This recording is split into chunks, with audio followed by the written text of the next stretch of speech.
Chapter 15:16. The Battle of the Strongest, the Battle of the Craziest. A new chapter in the battle on the vast sea.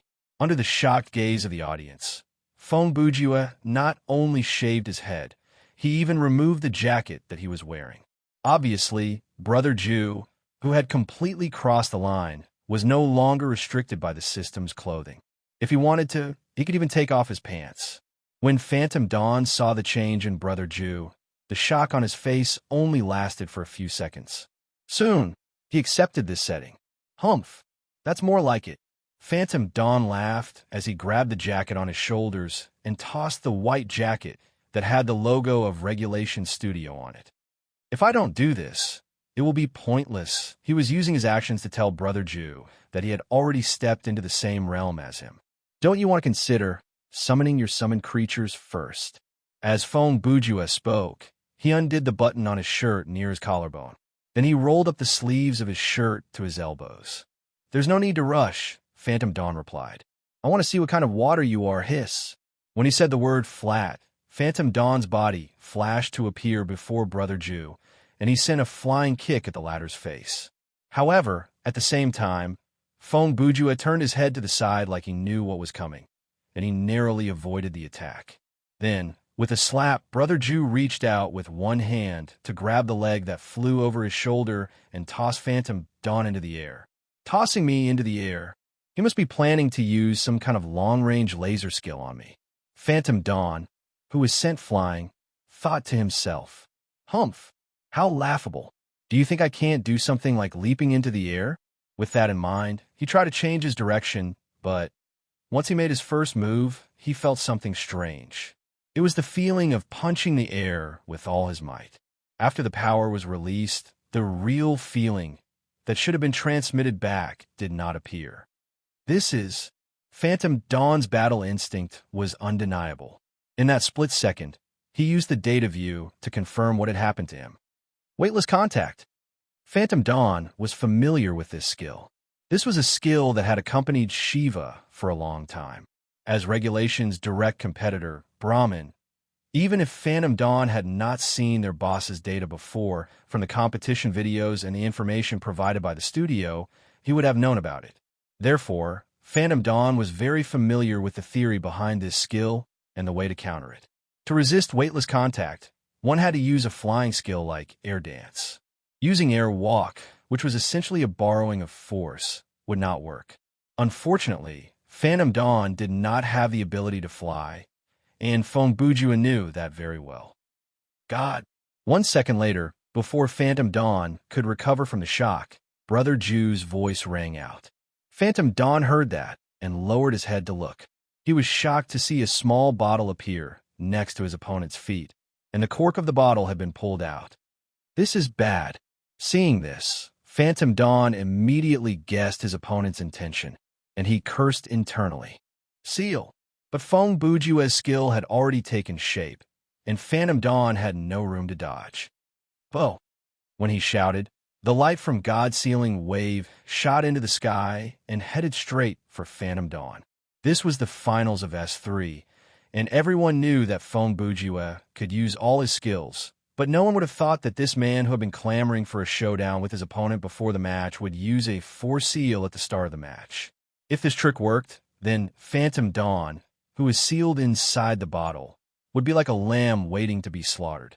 Brother Ju only needed to use an attack that was powerful enough to one-shot the opponent inside the bottle, and he would be able to kill the opponent who was in an energy state and unable to put up any defense. Of course, Phantom Dawn was not so easily tricked. The so-called strongest meant that one had to have a way to deal with any situation. One had to be invulnerable in defense and invincible in offense. Only then could one be invincible in battle. Seeing the light coming at him, Phantom Dawn had a thought, and he shouted, "Stand!" Just as he shouted, a 2-meter-tall creature with the head of a horse and the body of a man appeared before Phantom Dawn and came into contact with the energy of God's sealing wave. Name, summoning, Night Walker, doppelganger type, skill card property, active, permanent skill type, summoning effect, summon a Night Walker, doppelganger type summons can be summoned or dismissed at any time. no cooldown, and the duration is based on stamina.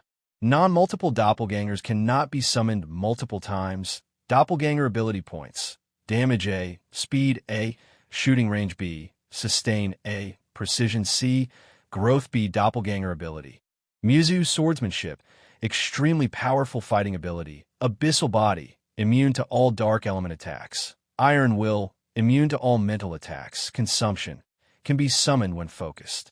Learning requirement: unlock summoning and sorcery mastery. Implanted doppelganger disc after being pierced or injured by an arrow. Once visited the demon's palm to equip the holy body. Remark: legend has it that in a certain abyssal world where even demons are unable to set foot in, there exists a type of black horse. They are known as the Galloping Knight. They are the physical manifestation of the purest and most active power in the abyssal world. One day, a soul from another dimension, known as the Abyssal Walker, came to this world. After a long period of time, he resonated with the Galloping Knight. His soul fused with this power, and the Galloping Knight was born. Phantom Dawn had summoned this creature not because Nightwalker was the most suitable summon, but because Nightwalker was the only summon that he could summon that could appear instantaneously before the player. In other words, he had no other choice, but no matter what, it would solve the problem. Since God's Sealing Wave could only be used on the first creature that it hit, Nightwalker's sudden appearance placed Feng Bujue in a dilemma. He could either cancel the skill or seal Nightwalker for the time being. After weighing the pros and cons, he naturally chose the latter. This was because a doppelganger had the basic characteristic of the damage inflicted on the doppelganger will be reflected on the main body. There were exceptions, like multiple doppelgangers, but Phantom Dawn's doppelganger was not one of them. Therefore, if he could seal Nightwalker and kill him instantly, he could also cause Phantom Dawn's death. But how could Phantom Dawn allow him to do that? When Nightwalker entered the energy flow of God's Sealing Wave, Phantom Dawn's real body had already made his move. He would not allow his doppelganger to be sealed inside a bottle. In the blink of an eye, he took out something from his inventory and tossed it at Brother Jew. The thing that he tossed was nothing special. It was just a normal explosive. Under most circumstances, the power of this explosive would not be able to kill a level 60 player, unless the player did not have any defensive equipment on when the explosive hit their face. However, this item was more than enough to blow up a bottle. Whoosh! There was the sound of wind being torn, and the explosive came with it. Even though Phantom Dawn had nowhere to borrow strength from, with the strength of his arm, it was easy for him to complete this toss. On Feng Bujue's side, since God's Sealing Wave required both hands to use, he had to use his legs to deal with it. At that moment, Brother Jew's left leg flickered, and a Rankyaku kick flew out to meet the item that was flying at him. Bang! The next second, the sound of an explosion echoed in the air. Shockwaves and fire spread out. Even though Feng Bujue's reaction and kick were as fast as they could be, the shockwave from the explosion still managed to shatter the bottle on the ground. In that way, God's Sealing Wave lost its container, and it lost its effect. However, seeing this, Brother Jew did not bat an eyelid. He continued to use the skill and directed the energy flow that carried Nightwalker to face him. Phantom Dawn, who saw this from the sky, laughed and said, "What are you doing? You want to fight my doppelganger in close combat? Just by looking at it, I can tell that his physical strength is stronger than yours." Bang! Before he finished, Feng Bujue had already thrown a punch. When the punch arrived, Nightwalker crossed his arms to block it, but he had just come out from God's Sealing Wave, and he had not found his footing yet. Furthermore, he was slower than the player, so he failed to block the punch. In the end, Brother Jew's punch landed squarely on the center of Nightwalker's torso, where his stomach was located. It blasted a circular hole through his torso. Such a shame. After Feng Bujue used this ultimate punch, he used a lazy tone to mock Nightwalker. "If your doppelganger was as short as you, my punch would have landed on his face." At the same time, Phantom Dawn, who was in the air, had blanched. He could not even speak. Without a doubt, there was a hole in his torso, just like Nightwalker. At that moment, The intense pain and anger did not stop Phantom Dawn from making the correct decision. With a thought, he dispelled his doppelganger to prevent the injured Nightwalker from being pursued by Brother Jew again. I believe this punch is enough for you to understand that when you're fighting with me, summoning a substitute, a summoned creature that will reflect the damage to the main body carries a great risk. Seeing Tacha disappear before his eyes, Fong Bujue was not surprised at all, and his tone was as casual as ever. On the other hand, Phantom Dawn used several seconds to use the right hand of negation to repair the damage on his body and quickly adjusted his breathing. However, after he caught his breath, he did not respond to the question about the doppelganger immediately. Instead, he roared, "Who did you say was short? You're the only short person here. Who else could I be talking about?" Brother Jew narrowed his eyes and drawled, "Uft, who is short?" Phantom Dawn retorted, "You baldy. What right do you have to criticize me?" When Fong Bujue heard that, his expression shifted and his dead fish eyes widened. "Who are you calling a baldy? I was just stating the fact that even if you include the height of your hair, you're not as tall as me, so I wanted to show you my height." "Stop bullsh asterisk ting. You're using the act of shaving to cross the threshold." Phantom Dawn roared, "Using baldness as the price to become stronger. Only you would do something so tasteless." Fong Bujue's face turned to the side. "Tasteless?" He raised his brow and replied, "Baldness is the enemy of all men. How can you call such an act tasteless? Did you drink too much milk to your lungs? What does drinking milk have to do with you? Can't I drink it because I like it?" At this point, Phantom Dawn started to swear. "Oh, is that so?" Fong Bujue said as he suddenly reached into his backpack to take out a pack of snacks. He tore open the packaging and popped one in his mouth. "What are you doing?" Phantom Dawn asked word by word. Actually, during the preparation stage, he had already looked through everything that Fong Bujue had in his backpack, and the thing that surprised him was, in the finals of such a big competition, Fong Bujue had snacks in his backpack. It should be noted that even order his hot draw wouldn't bring that kind of item in the finals. Any normal player would definitely make use of every single slot in their inventory to put something useful in this kind of situation. But Fong Bujue not only brought snacks with him. At that moment, he started to eat them before everyone's eyes. "What's wrong?"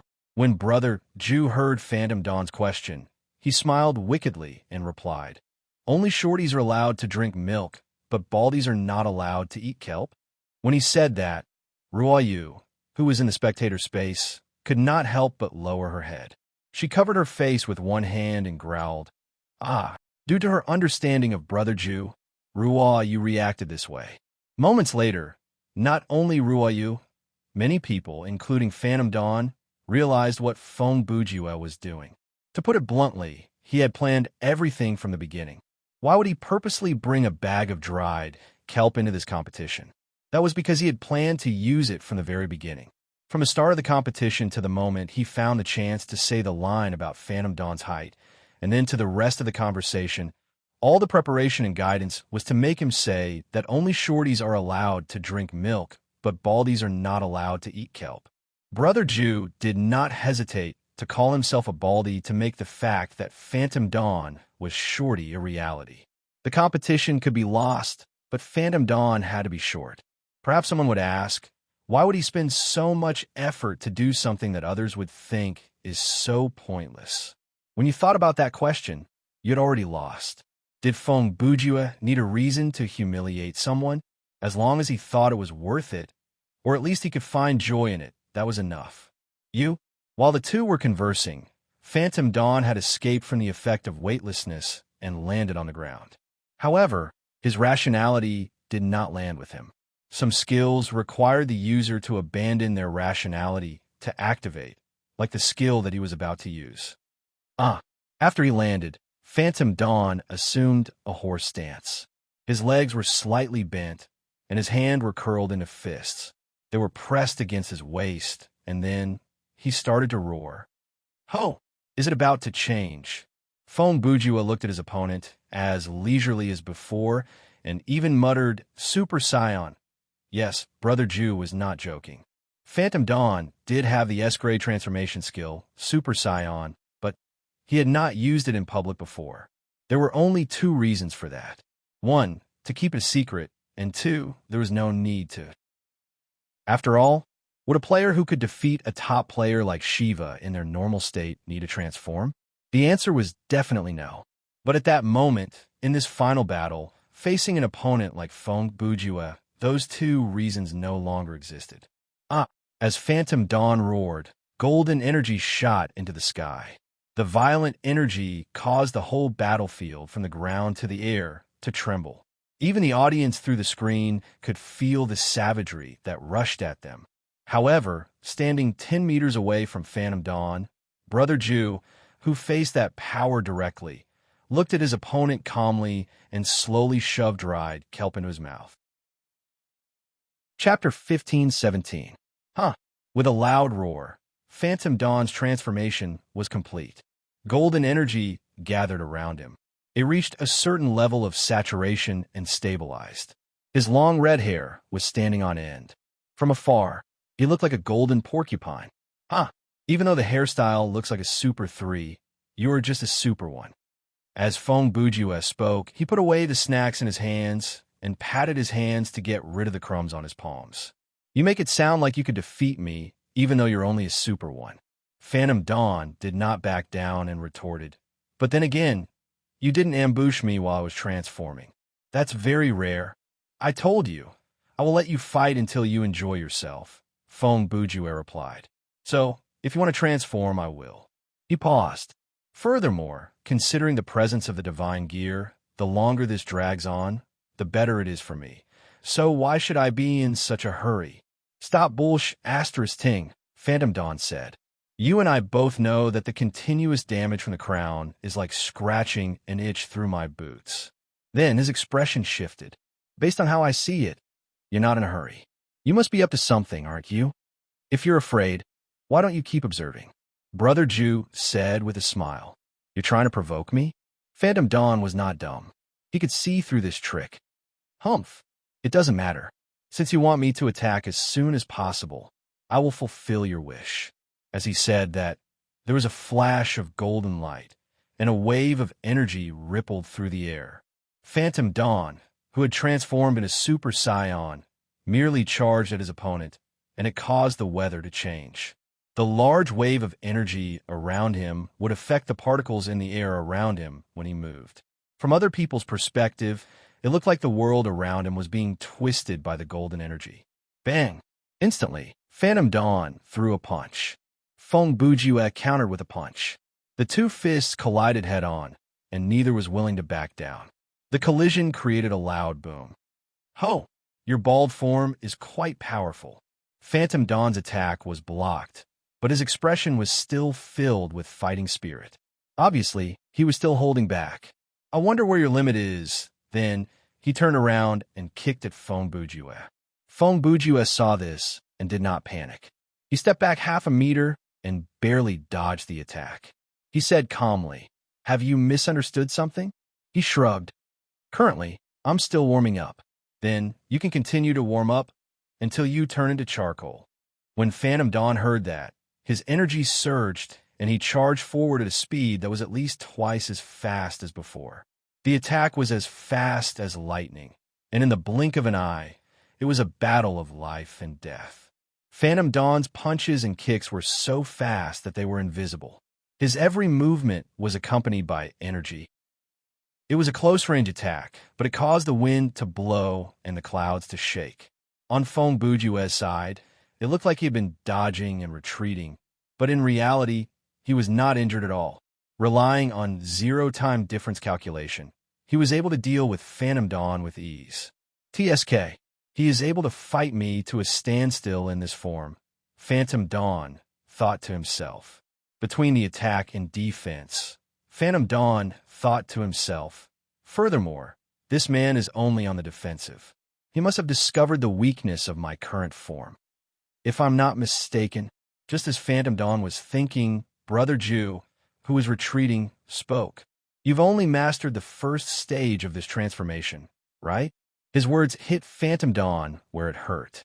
Indeed, Phantom Dawn only knew how to use Super Saiyan 1, first stage. Even though Brother Ju did not have the data perspective, he knew that the transformation of Super Saiyan 1 had many different forms. Phantom Dawn was currently using the first stage of Super Saiyan 1. It was a basic form, and its effect was to increase the user's combat power by 50 times. But the transformation at this stage had the disadvantage of exhausting a lot of stamina. The golden flames around Phantom Dawn might look cool, but to put it bluntly, they were energy that leaked out from his body, energy that was wasted. Above this stage, there was the second stage of Super Saiyan 1, muscle expansion, increasing speed and strength, but energy exhaustion would increase, so would not last long. The third stage of Super Saiyan 1, muscle expansion, increasing strength, but it would exhaust a lot of energy and greatly affect speed. And the third stage of Super Saiyan 1, the complete form of Super Saiyan 1, the strongest form of Super Saiyan 1. It looked similar to the first stage, but the energy was kept inside the body and would only be released during battle. Phantom Dawn had not mastered any of these stages of transformation. It was not that he did not want to master any of them, but normally he did not even need to use the first stage, and he was already invincible. Therefore, even if he wanted to, he did not have the chance. "Stop wasting my time." Phantom Dawn, who was instigated again, fired back. "I refuse to believe that your bald form does not consume any energy." At this point, Phantom Dawn was caught between a rock and a hard place. Earlier, under Brother Ju's provocation, he had used the opportunity to transform. One of the conditions for Super Saiyan transformation was anger. He thought that this would be the end of the battle, but to his surprise, even with Phantom Dawn's 50 times normal combat power, he was unable to take down this bald man before him. In other words, in Feng Bujue's form, he was at least as powerful as a Super Saiyan. After coming to that conclusion, thinking back to the punch that Nightwalker had suffered earlier, Phantom Dawn could not help but shiver. If Nightwalker had been any smaller, he might have been killed instantly. In any case, at this point, Phantom Dawn would not deactivate his transformation. After all, he did not want to be killed with one punch. Other than that, considering the enemy's combat ability, Phantom Dawn, who had already lost 1/3 of his stamina points, could not summon any other summoned creatures. Summoning creatures that would be easily killed by the enemy with one punch would only further waste his stamina points. Now, he could only pray. The opponent's transformation that was as powerful as a Super Saiyan would consume as much stamina as a Super Saiyan. But what was the reality? How could the power of the law of causality be consumed? Just like Phantom Dawn's left and right hands, from a data perspective, they did not use the normal calculation method. Stop lying to yourself.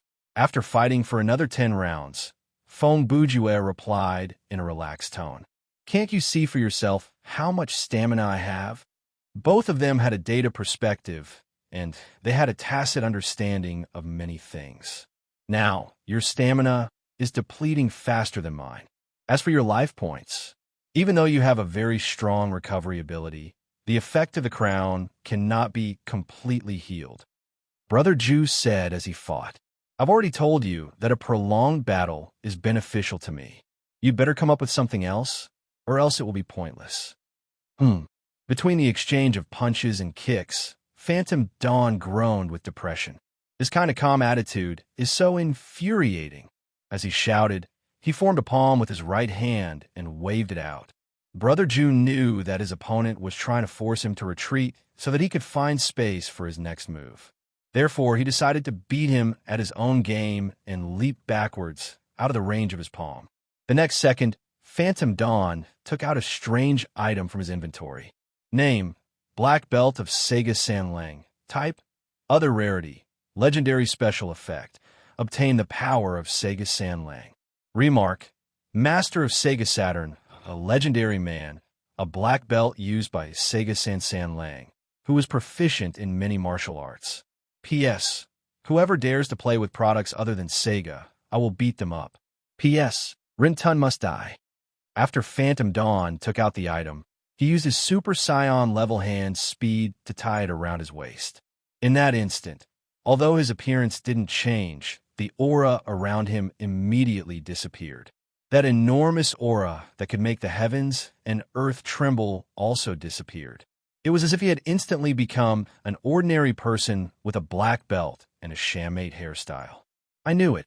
After seeing the change in his opponent, Feng Bujue's expression turned serious. He already knew that Phantom Dawn had something like Sega Sanlang's black belt in his inventory, but the man had never used it before. Based on the description of the item, Brother Ju had no idea what its actual effect was. But, based on his experience, Brother Ju was 80% sure that this was a super item similar to Chuck Norris' razor. At that moment, Phantom Dawn, who had put on the black belt, had confirmed Brother Ju's speculation. His data strength had entered the unknown territory. From that second onward, neither of them could determine the strength of their opponent through data. Sega. Just as Brother Ju was considering how to test his opponent, Phantom Dawn suddenly roared. Even though the content of the roar was strange, it did not stop him from attacking. At that moment, for some reason, all the live stream had an edit. After the change, Feng Bujue was already lying on the ground, and Phantom Dawn's action looked like he had just performed a shoulder throw on Brother Ju. What the F*** CK? This time, Feng Bujue was shocked because from his perspective, his life appeared to have been cut for a few seconds due to editing. When he recovered, the process of being hit had already passed, and the only thing left was pain and the loss of his life points. What did he do? At the same time, in the viewing platform, the members of Underworld Frontline did not see anything. It was as if the scene in their eyes had been edited and skipped like what they saw on the screen. Could it be that he had stopped time? Hua Jian mumbled to himself. That's impossible. Xiao Ling said, a power related to time should only affect the players on the battlefield.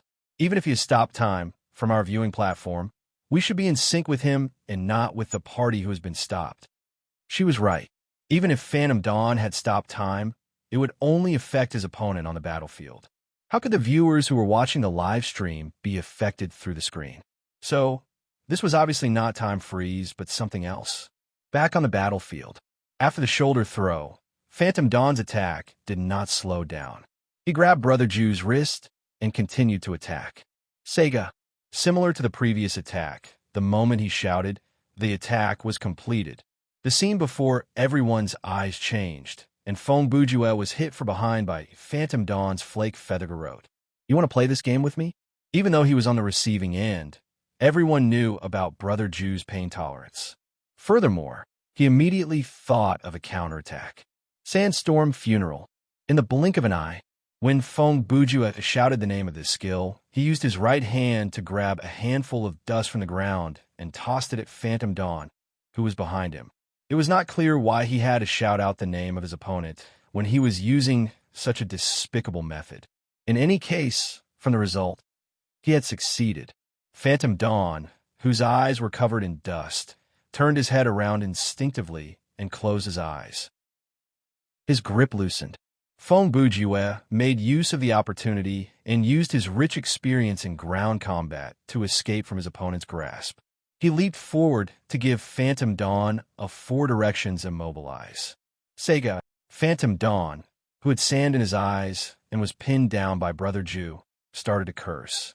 But, as everyone can see, after putting on the black belt of Sega Sanlang, Phantom Dawn lost the ability to speak normally. No matter what he wanted to say, in the end, only the 2 syllables of Sega came out of his mouth. Huh. No wonder you were so hesitant before using this item. So, it has such a funny side effect. Feng Bujue naturally would not let go of this chance to mock his opponent. As he pinned down Phantom Dawn, he said, "Are you afraid that I will give you the nickname Timmy when you're not one? 6 meters tall?" Sega. Phantom Dawn was so angry that his face was red. He attacked again. Following a roar, the image changed for the 3rd time. After the change, Feng Bujue was the one who was pinned down, and the scene turned into Phantom Dawn using the 4 directions immobilize on him. I think I get it now. Pain came from his arm that felt like it was about to break, but Feng Bujue's mind was still very calm. Looks like it is not some kind of skill with the power of time, but a kind of power that can skip the process and directly produce the result. The weakness is the loss of the ability to speak and can only use certain moves from judo. In those few seconds, every move that Fong Bujue made was actually meaningful. Initially, he had suspected that his opponent was using the power of time, so he had tried several methods to test out the actual effect of Phantom Dawn's skill. However, from the way the dust fell around the clip and the way the two changed their stances on the ground, he realized that time was not actually affected. It was something else that was affected. Crack!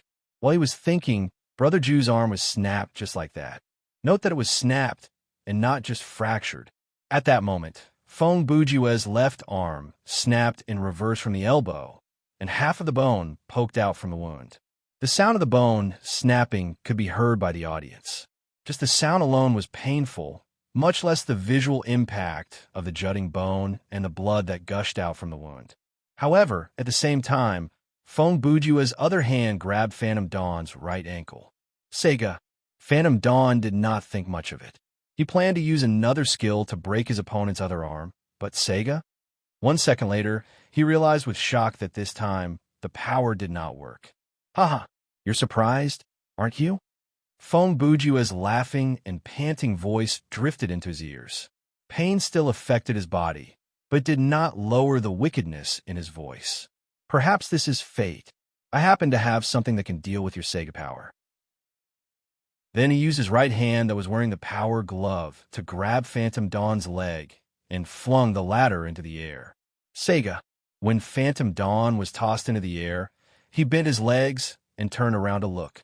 But Fong Bujue had already stood up like a carp and activated a skill. The Book of Greed could randomly summon a weapon of at least perfect quality from the void.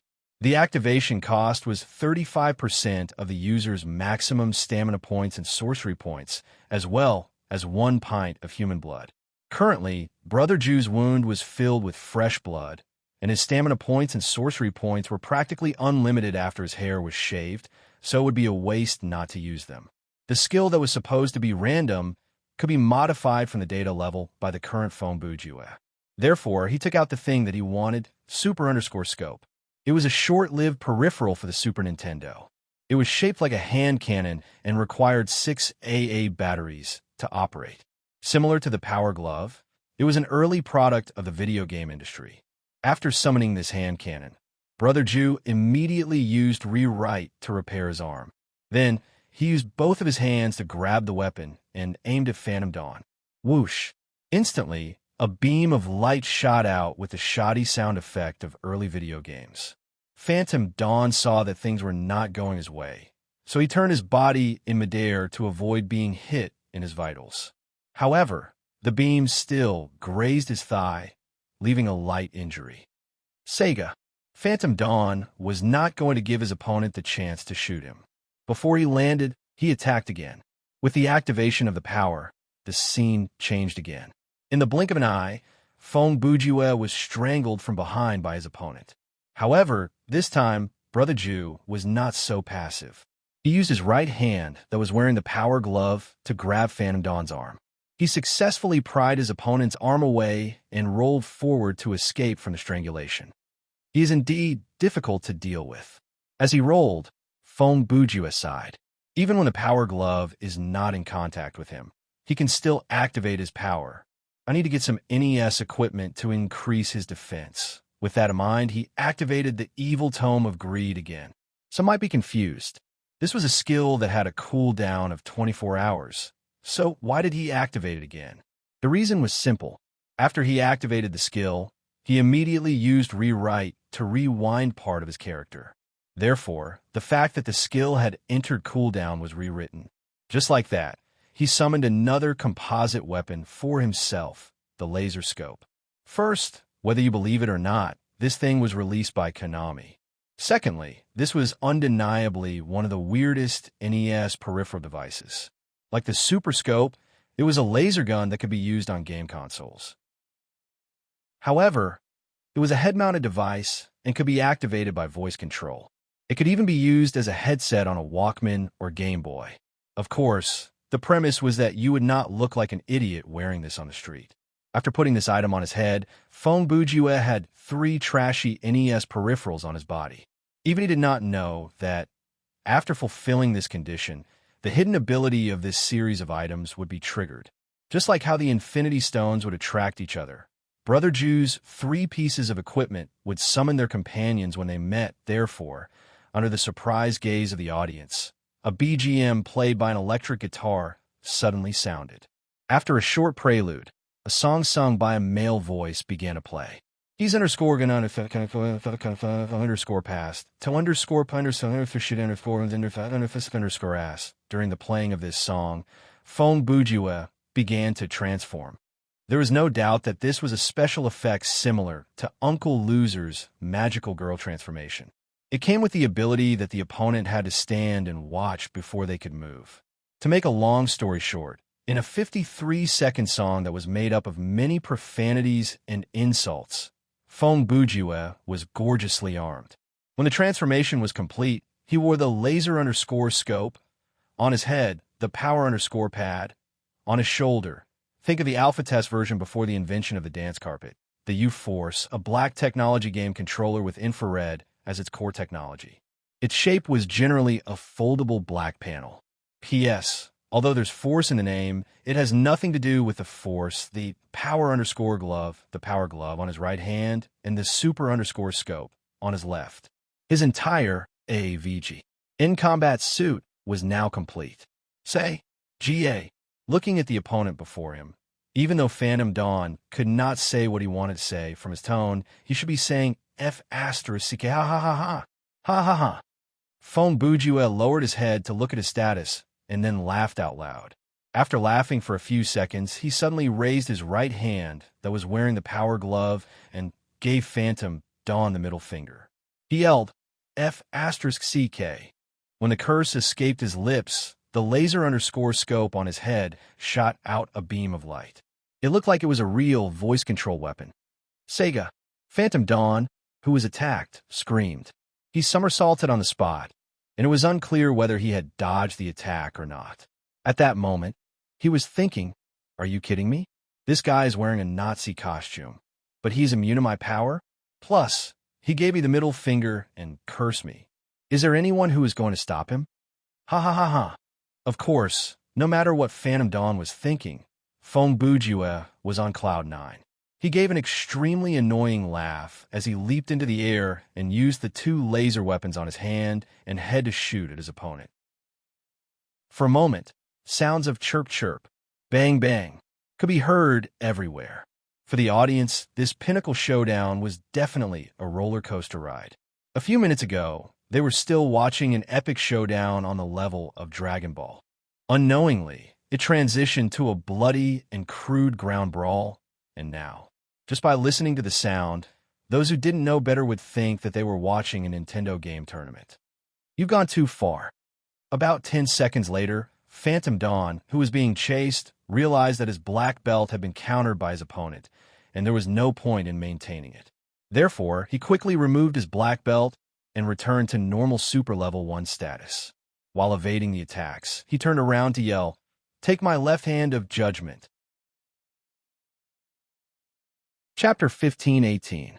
From the perspective of selecting candidates, Ma Junxiao was definitely not an outstanding candidate. In terms of overall ability, he might not even be as competitive as Jin Fugui, let alone someone like Sherlong. However, Death, the oldest and wisest of the 4 horsemen, still chose to place his bet on him. There must be a deeper meaning behind this. Even Ma Junxiao himself did not know that he was born with an extraordinary talent, or rather a superpower. This ability allowed him to reach a level that ordinary people could not reach when he was performing neural connection. It allowed him to break through the limitations imposed by some programmers. To put it simply, he did not need any training to reach a certain level of transcendence. At this point, someone would definitely ask if he had never played a neural connection game in his life, or if he was born in an era where such games did not exist. Wouldn't this ability be useless? That's right. That's it. People's understanding of superpowers, supernatural abilities, and psychic abilities was basically obtained from literature, anime, and movies.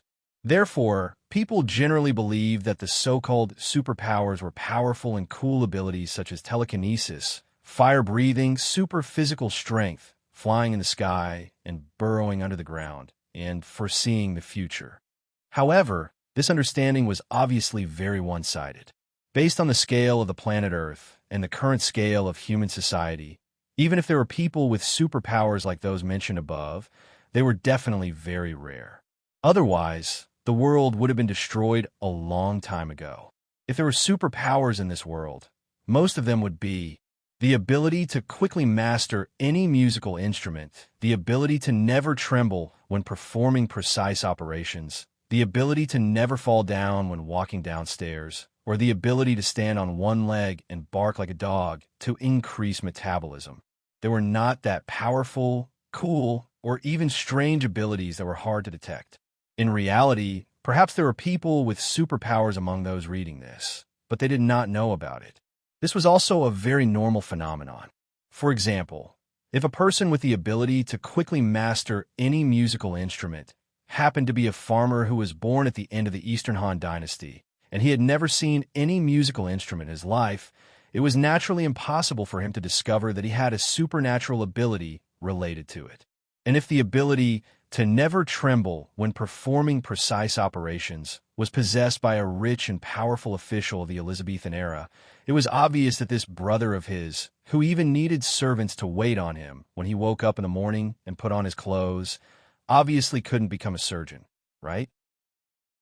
As for the ability to never fall when going down the stairs, or jump on one leg and bark like a dog to increase metabolism, these were abilities that one wouldn't know if he didn't try, and if he didn't know, he wouldn't even try.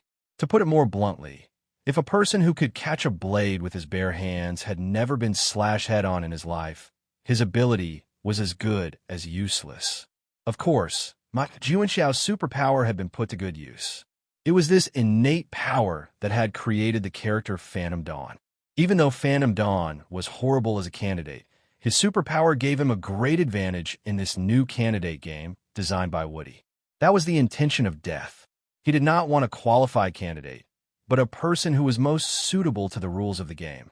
He wanted to use Phantom Dawn to point out the loophole in the current game format to prove that this new game format was a failure and thus prove that Woody's idea was wrong. A candidate who was not qualified at all, just because he had the superpower to be stronger than a normal person in the game, would be able to bully other candidates who were better than him or even defeat the winner of the candidate game. If that happened, it would be a great irony. This was Death's plan, a brilliant move that was beyond the scope of a gamble. It did not matter to Death who the winner of the candidate game was.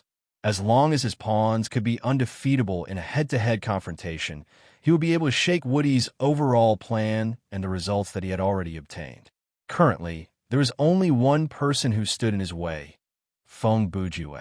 As the winner of this new candidate game designed by Woody, as long as Brother Ju defeated Phantom Dawn, it would be the best proof that the game was correct. Even Death would have nothing to say. However, regarding that, the current Feng Bujue did not know. Since he had lost contact with Woody, no one came to inform him of this information. Michael, who had been in contact with him, even if he had noticed Death's plan, he would not share it with Brother Ju. First, he had no obligation and no interest to help a demon like Woody. Second, even if he agreed with Woody's idea and wanted to help, he would have to think twice before offending the Four Horsemen. Third, Feng Bujue was too cunning, and Michael was not too happy with him. Thankfully, even though he did not know the severity of the situation, Feng Bujue's desire to win was quite strong, but other than that, he still had a playful attitude. Therefore, when Kieran was facing the air bomb from Judgment Left Hand, he wasn't absolutely cautious. He only used the fourth special effect of the Exodia prison set. Ceiling Defense Wall could be activated at any time. Consume mana to create a defensive force field. The amount of mana consumed is determined by the size and strength of the defensive force field to deal with it. In the end, he was almost killed by this ordinary air bomb. When the ceiling wall of defense collapsed, Feng Bujue changed his tactic immediately. He instantly activated Body Enhancement spell, Extreme, and retreated as fast as he could. He quickly took out the 2 pearls moving like thunder, an immovable mountain. As he ran away from the enemy's attack, he activated the second layer of defense. Even so, he still lost 2/3 of his body. Other than his head, neck, part of his collarbone, right shoulder, and right arm, the rest of his body was blown away by the air bomb. 1 second later, Feng Bujue used rewrite to recover his body. He landed on the ground with cold sweat on his forehead. He thought to himself, what the F***CK? I used all the mana that I accumulated from the Dragon Ball level battle, the first effect of the Exodia prison set, to activate the defensive barrier, but I failed to block it. I thought it would only happen through direct contact, but from the looks of it, even if it is an energy bullet fired by the left hand of judgment, it will still have the property of data erasure. With that in mind, he adjusted his breathing. Phantom Dawn returned from the distance and switched from defense to offense. His energy rose, and the golden flame appeared again. When the sound of battle rose again, the two figures crossed each other again. Their attacks and defenses clashed. Their movements caused the ground to shake. Humph! That attack earlier seems to have drained your stamina quite a bit. When Phantom Dawn attacked, he said in a rather smug tone, and I thought you had unlimited stamina in this form. In the battle between these two, life points were not the focus because after they received a blow that would have been fatal to a normal person, they could use methods like negate or rewind to recover. Therefore, whoever ran out of stamina first was the key. It is not unlimited to begin with, but the pressure that you gave me, compared to the pressure that Infinite gave me back then, it is still lacking. Therefore, I did not lose much stamina in the early stages of the battle. Brother Ju replied in the middle of the battle. Of course, compared to when I was at S2, I am no longer at the same level of strength. Then, he used a rascal's lower whip kick. Phantom Dawn was prepared for this lower leg attack. He pulled back his leg and jumped to avoid it. TSK, say what you want. I just want to know, now that your stamina is lower than mine, what do you plan to do next? Do you even need to ask? Feng Bujue laughed. When you are at a disadvantage, you have to play harder, and then expand your disadvantage. Phantom Dawn asked, stop wasting my time. Brother Ju retorted, and a level 10 wild ball punch flew at him. It's useless. Phantom Dawn retreated and dodged the attack. He said, of the skills that you use, which ones are fatal and which ones are strategically useful? I know them very well. Using surprise might work on other people, but on me, it will only be a waste of stamina. When he said that, he had already turned around and charged forward. He did not give Brother Ju any chance to take a breather or make a detour. Since you can see it, let's be honest. Phantom Dawn said as he fought. Admittedly, I don't have much stamina left, and I can't use the next left hand of judgment. But if we continue like this, you'll be the first to run out of stamina. He paused for half a second before continuing. I will not give you the chance to use Bind. If you insist on using it, you will have to use a skill like hiding in phase space to buy time and create an opening. If you do that, I will use that opening to reattach Sega Sanlang's black belt. The few AVG and equipment that you are wearing did not recover with your body. I believe it is because you do not have enough stamina or ability to repair them. In other words, after I reattach the black belt, you will only be able to fight me with the two remaining NES accessories on your head and right hand. Even if you will not lose quickly, you will not have any advantage over me. With regards to body enhancement spell, mastery, if you want to use it, feel free to use it. I'm afraid if you use it, your body will break down before mine. At this point, Phantom Dawn laughed. Ha! Feng Bujue, initially, when you said that you wanted me to fight to my heart's content, I scoffed at that, but now I have to admit that you have done it. Honestly, I did not expect you to push me to this stage and even have me calculate so many things during the battle. But because of this, the final victor will still be me. Phantom Dawn's confidence was well-founded. He had already helped Feng Bujue come up with several strategies. At this point in the battle, if Brother Ju wanted to turn things around, he would need to have a large increase in his basic attributes. And this kind of increase had to be something that could be sustained for a certain period of time and did not consume too much energy. Things like body enhancement spell, mastery would definitely not work. Brother Ju's God's combat aura was pointless because it would affect his speed. Blood Rakshasa would not be able to transform because his life points had not reached 0. Ultimate martial art, Shura transformation, was also a self-damaging transformation. With regard to the Soul Advent that Brother Ju had not used in the match, the version that he could use was Su Huaishang Soul I, and not the version that had infinite life points, stamina points, and sorcery points, which is a consumable item like 8 Jing Xia Pill. Therefore, there was the problem of consumption. Now that he thought about it, he really did not have anything that he could rely on. At the end of this battle, it was still a battle of the most basic value in the game, stamina. Even though both parties had reached the realm of superhuman and could use 1 stamina to do something that a normal player could not do with 10 stamina points, since they were both at the same level, it was still essentially the same as a normal duel. Several seconds later, Feng Bujua laughed drily and replied, "Looks like you've given it some thought." At that moment, a wicked smile appeared on his face. "But haven't you missed something?" Fear. That was the most direct feeling that Phantom Dawn had at that moment. Even though he believed that Feng Bujua was bluffing, that wicked smile was still enough to make him shiver. The reaction of the audience was similar to Phantom Dawn's. Even though they had no idea what Brother Ju was referring to, they could not help but think that since it was Feng Bujua, there was an 80% chance that he had a plan. All of you, open your eyes and watch carefully. Something amazing is about to happen. 2 seconds later, Feng Bujua also raised his voice as if he was making an announcement to the audience. When he finished, there was a xiong sound. In that very short moment, a golden flame that was stronger than the one around Gui Xiao flashed across Brother Ju's body before disappearing. What? After that flash, Phantom Dawn's face was filled with shock, and he yelped in shock. The battle between him and Feng Bujua instantly changed from a stalemate to a situation where he was losing ground.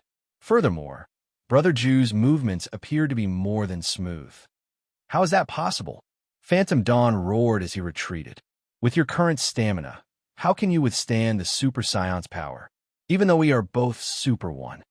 Feng Bujua cut him off and said directly, "There is something different about mine. Since Brother Ju had no hair on his head, and there was no burning flame around him, it was not until this point in their conversation that the audience realized that Brother Ju had also activated Super Scion 1.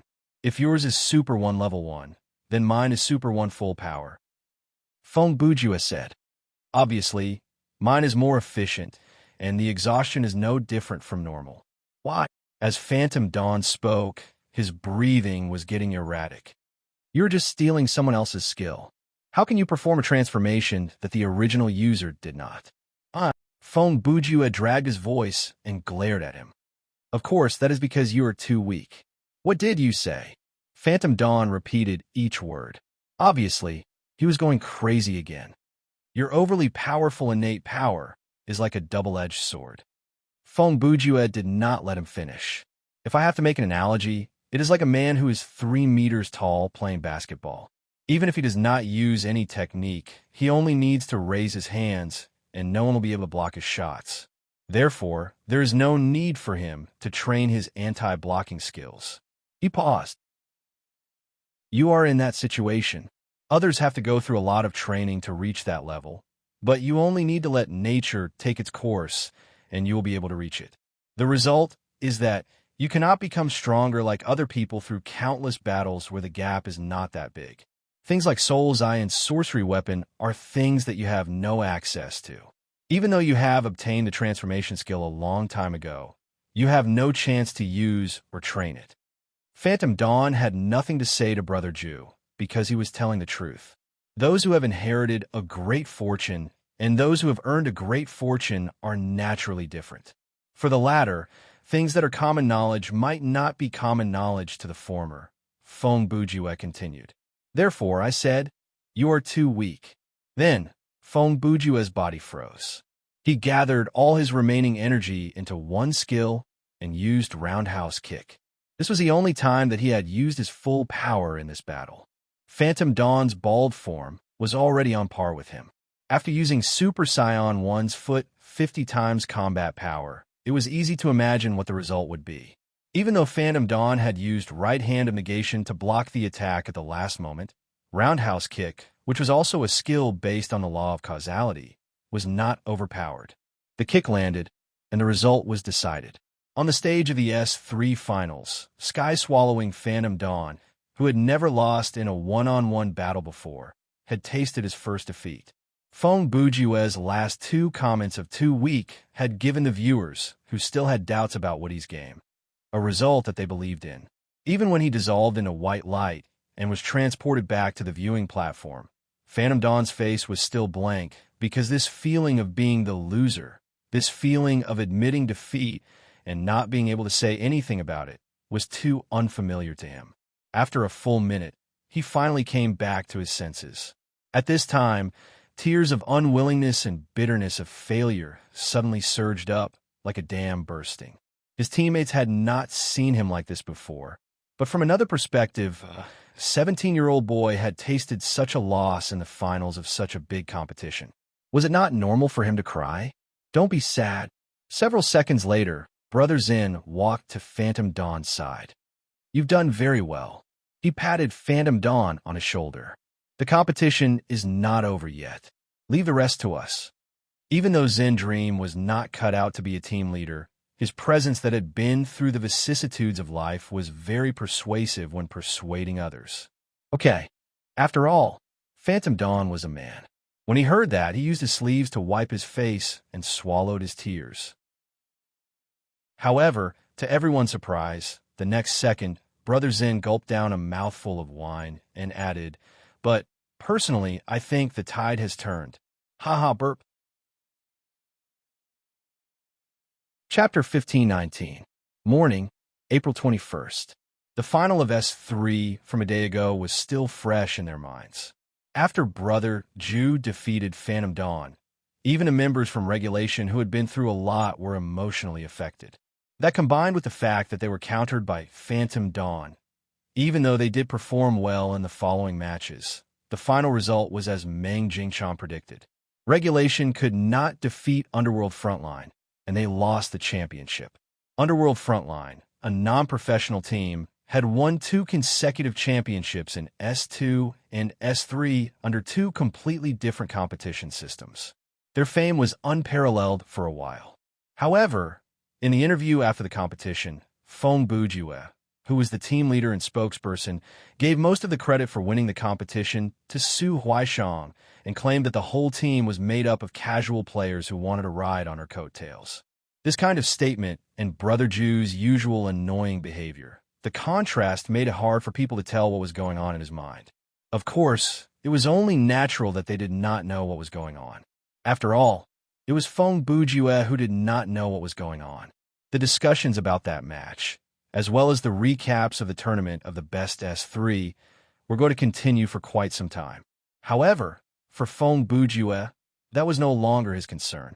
What he was interested in was the anomaly, thriller paradise, fate, these things that had lost their value to the gods. What would happen to them in the future? Bang, bang, bang. That morning at 8 a.m., Brother Ju and Ruo, you were sitting at the dining table eating soy milk and fried dough sticks when suddenly there was a knock on the door. Instead of knocking, it was more accurate to describe it as banging on the door or banging on the door. The person outside the door was obviously in a hurry. The frequency and speed of knocking on the door was very fast. If one had to make an analogy, it was like someone who had reached their limit outside the cubicle of a public toilet. When Feng Bujue stood up, there was confusion on his face. He mumbled, "This is not right." Indeed, the building that he stayed had a complete security system and walkie-talkie. Theoretically speaking, it was rare for someone to knock on the door directly. "Who is it?" When Brother Ju walked toward the door, he raised his voice to ask. "It's me." It was a girl's voice that came from outside the door. Feng Bujue had heard this voice before. Even though he was not familiar with the person, he knew who it was. 2 seconds later, Brother Ju walked to the door and looked out through the peephole. Sure enough, it was a 13 or 14-year-old girl in a school uniform standing at the door. The girl's house was on the 12th floor of the building. Since they were both high-rise residents, Feng Bujue had naturally met her and her parents when he was in the elevator. They were the kind of people who could not speak much and could not remember each other's names. In fact, Brother Jew knew her name because he had done a background check on all his neighbors and knew everyone in the neighborhood like the back of his hand. She also knew Brother Jew's name because Brother Jew was very famous now. In the past, he also had a certain degree of fame because of the publicity from the police station and the neighborhood committee. Of course, they had never really introduced themselves to each other. However, since they were neighbors, they were more or less acquaintances. Click. Without giving it much thought, Fong Bujue opened the door and asked in a serious tone, "Is something wrong?"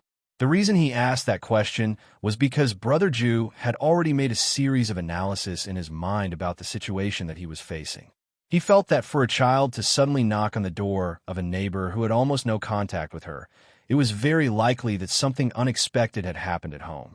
For example, an elder had fallen ill, a fire had broken out in the house, or some other emergency.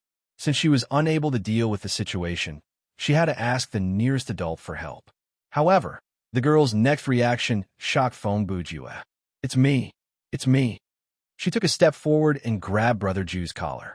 She used a tone that did not match her age to repeat the same sentence twice. This strange behavior made Fong Bujue frown. "You are I?" "I am." The girl obviously wanted to answer this question, but when the words were at the tip of her tongue, she couldn't finish them.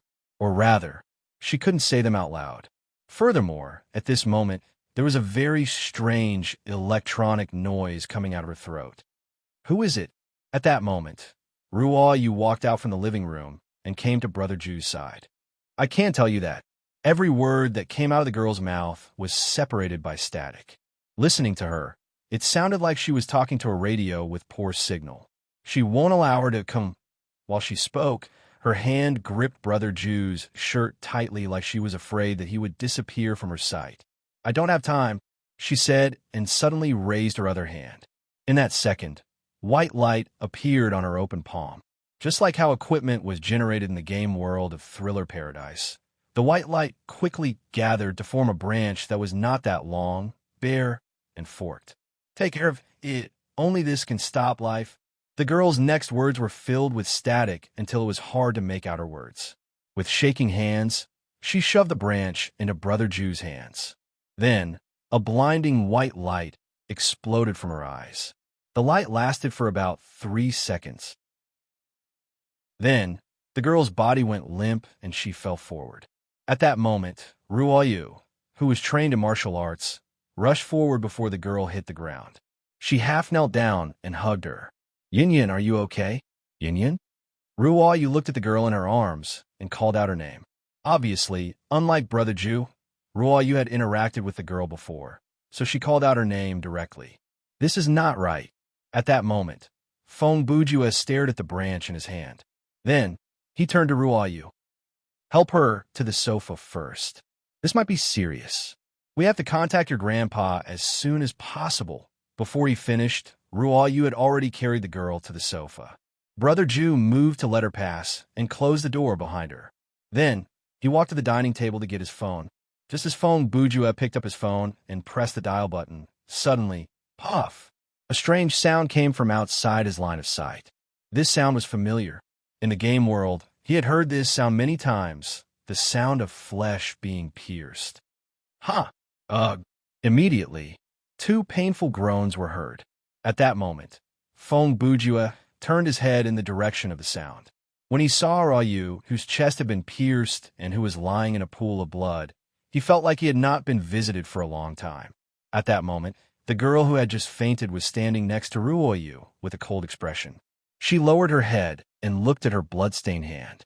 After a moment, she seemed to have felt Fong Bujue's gaze. She lifted her head and looked at Brother Jew. Then, she quickly focused her gaze on the branch in Brother Jew's hand. She said, "It seems that she is 1 step ahead of me." She paused for a moment. "This is good too. It saves me a lot of trouble." As she spoke, she stepped over Ruoyu and approached Fong Bujue. "Give me the thing in your hand, and I'll let you go." Before she could finish her sentence, Ruoyu, who was lying on the floor on the verge of death, reached out and grabbed her ankle. "Go!" Ruoyu's face was pressed against the blood-stained floor. Even though she had no strength to lift her head, She used all her strength to say the word go. It was obviously for Fong Bujue, who was a few meters away. I'll give you the thing, and you save her. Fong Bujue looked at her coldly. His trembling voice was filled with suppressed despair and anger. You don't have the right to bargain with me. As the girl spoke, she lifted her right leg and easily broke free from Ruoyu's grip. Then, she quickly rushed towards Fong Bujue. Brother Ju picked up the table knife on the table and prepared to fight it out with her. However, he quickly realized that it was futile. The huge force that came from his wrist instantly made him realize that he had no chance of winning. However, he still gritted his teeth and resisted until his hand was broken. The girl snatched the branch from his hand and turned around to leave. The speed of her movements and the strength she displayed. It was not a level that a human could reach. Ha! Ha! Enduring the pain from his wrist, Fong Bujue gasped for breath and staggered towards Ruoyu. He scrambled to her side and hugged her with his uninjured arm. She was still breathing, but she couldn't hold on for much longer. It's okay. The call just got through. The people from Jioku will be here soon. Hold on. Fong Bujue held her in his arms. At this moment, his body was trembling nonstop. Ruoyu, on the other hand, was no longer moving. Ruoyu seemed to want to say something, but when she spat out the first word, she knew that she couldn't say another syllable. Even the blood from her wound had stopped flowing. Ruoyu used the last of her strength to hold Fong Bujue's hand tightly. Her pair of bright eyes had never been so affectionate before.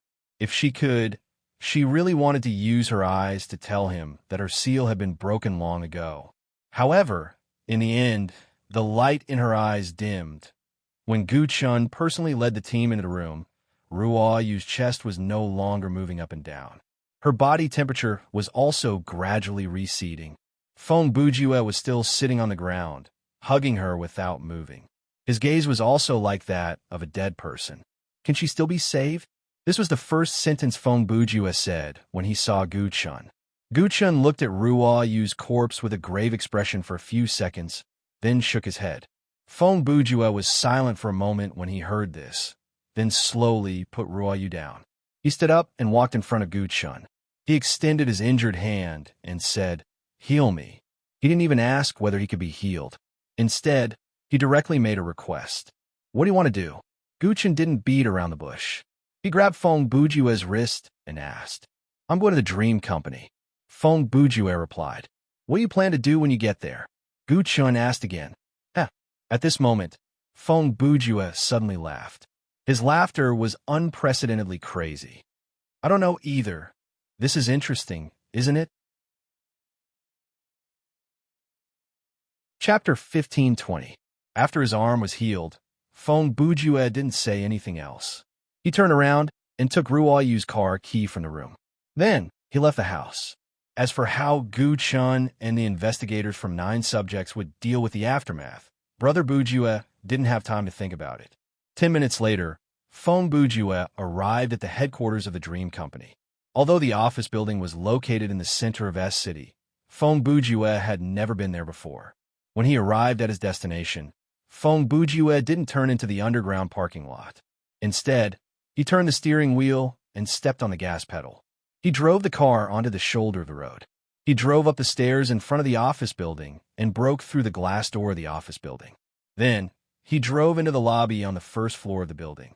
Throughout the whole process, Fong Bujue was expressionless. It was as if he was doing something very normal.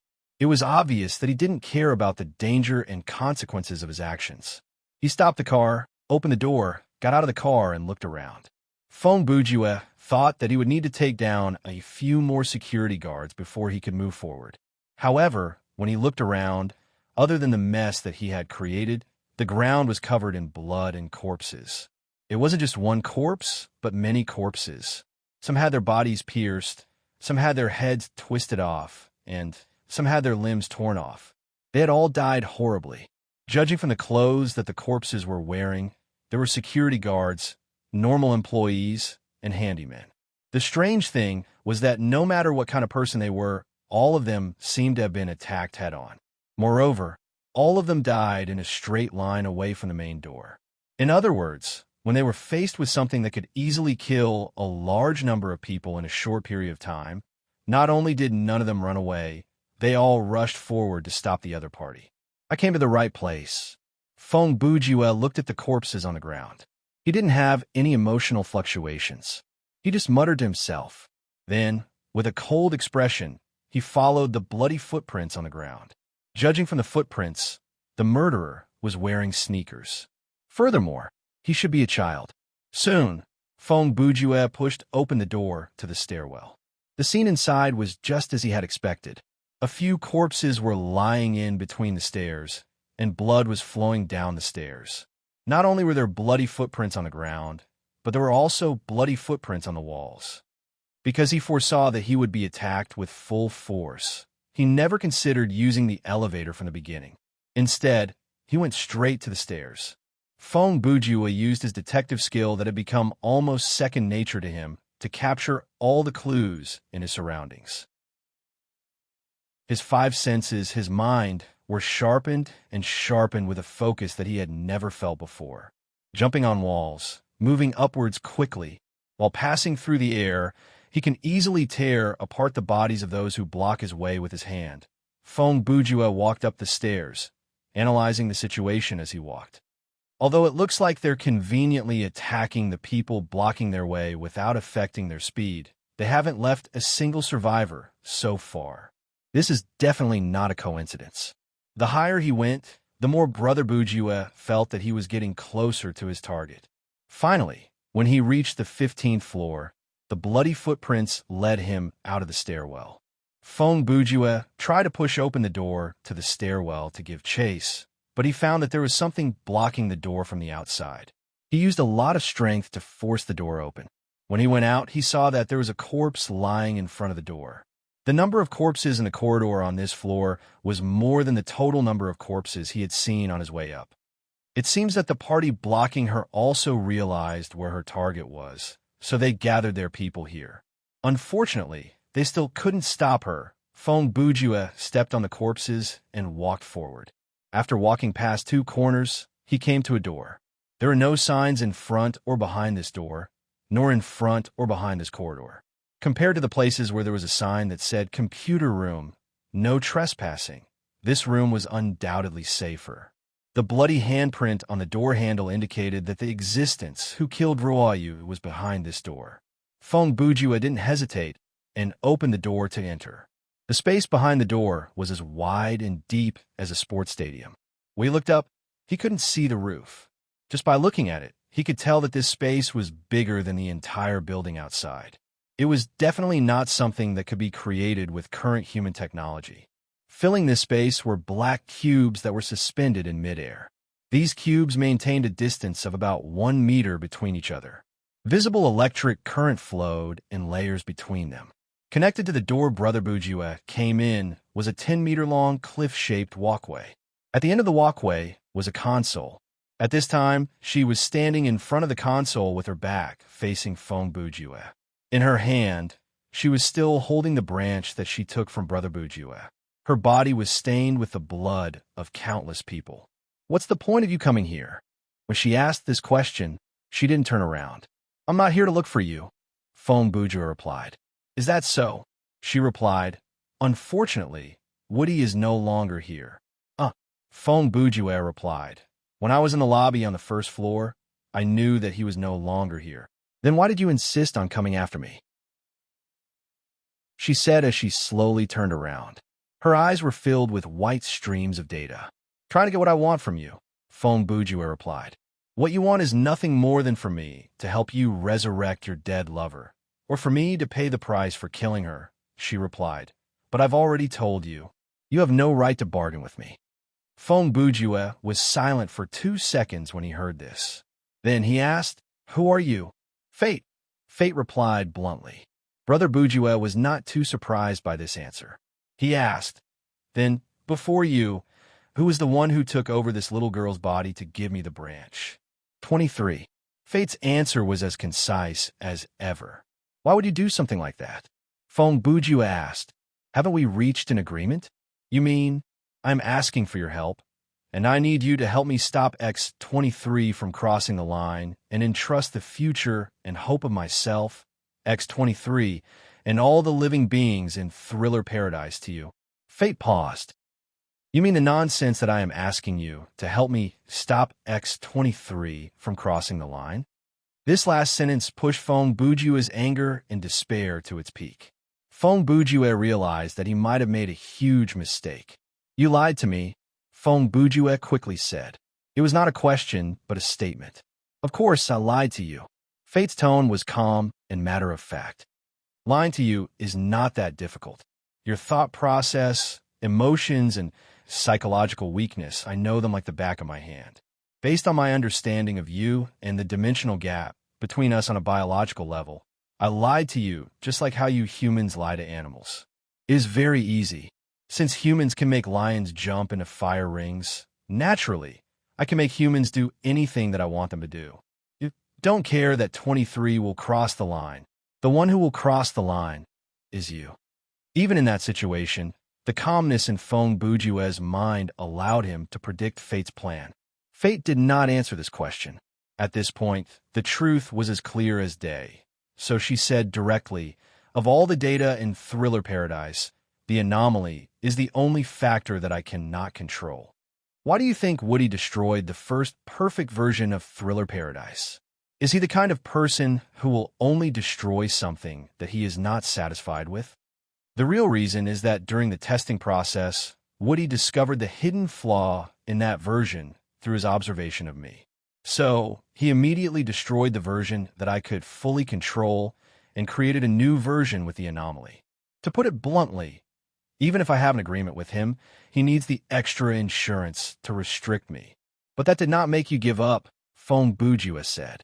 "Give up is what you humans call it," Fate said. "My original motivation is unstoppable. Even I can't defy it." She paused for half a second before continuing. "Woody lied to me that the appearance of the anomaly was an accident. He even had the GMs hunt them to show his determination to remove the bug. But in reality, I knew from the beginning that this was his scheme to make the anomaly evolve. Just like how war pushes the development of human technology, his so-called hunt, instead of calling it a purge, it was more like a selection. He used this method to eliminate the weak and leave behind the strong and potential anomalies. He used the threat of death to force them to grow, and gather. I could not do anything about that. I could only choose to keep quiet and endure. But I have my own plan. One day, your appearance was undeniably a very important accident in my plan. You, Fong Bujua, was reminded of something. When did this start? From the first time you interacted with 23, I've been paying attention to you." Fate knew what Brother Bujua wanted to ask. Before the man finished, she cut him off. "Who do you think is pushing you to grow? Who do you think is pushing you to walk out from despair again and again, pushing your limits? The scenarios that you encountered, the characters, the luck at the crucial moment, they were all carefully designed by me to nurture you. Of course, reality has proven that you are indeed different from the rest, because none of the other individuals that I've nurtured could meet my requirements. Only you became the most powerful chess piece in my hand. Just how many people's fates have you been manipulating in the dark?" Fong Bujua asked darkly. "More than you can imagine," Fate replied. Fate continued.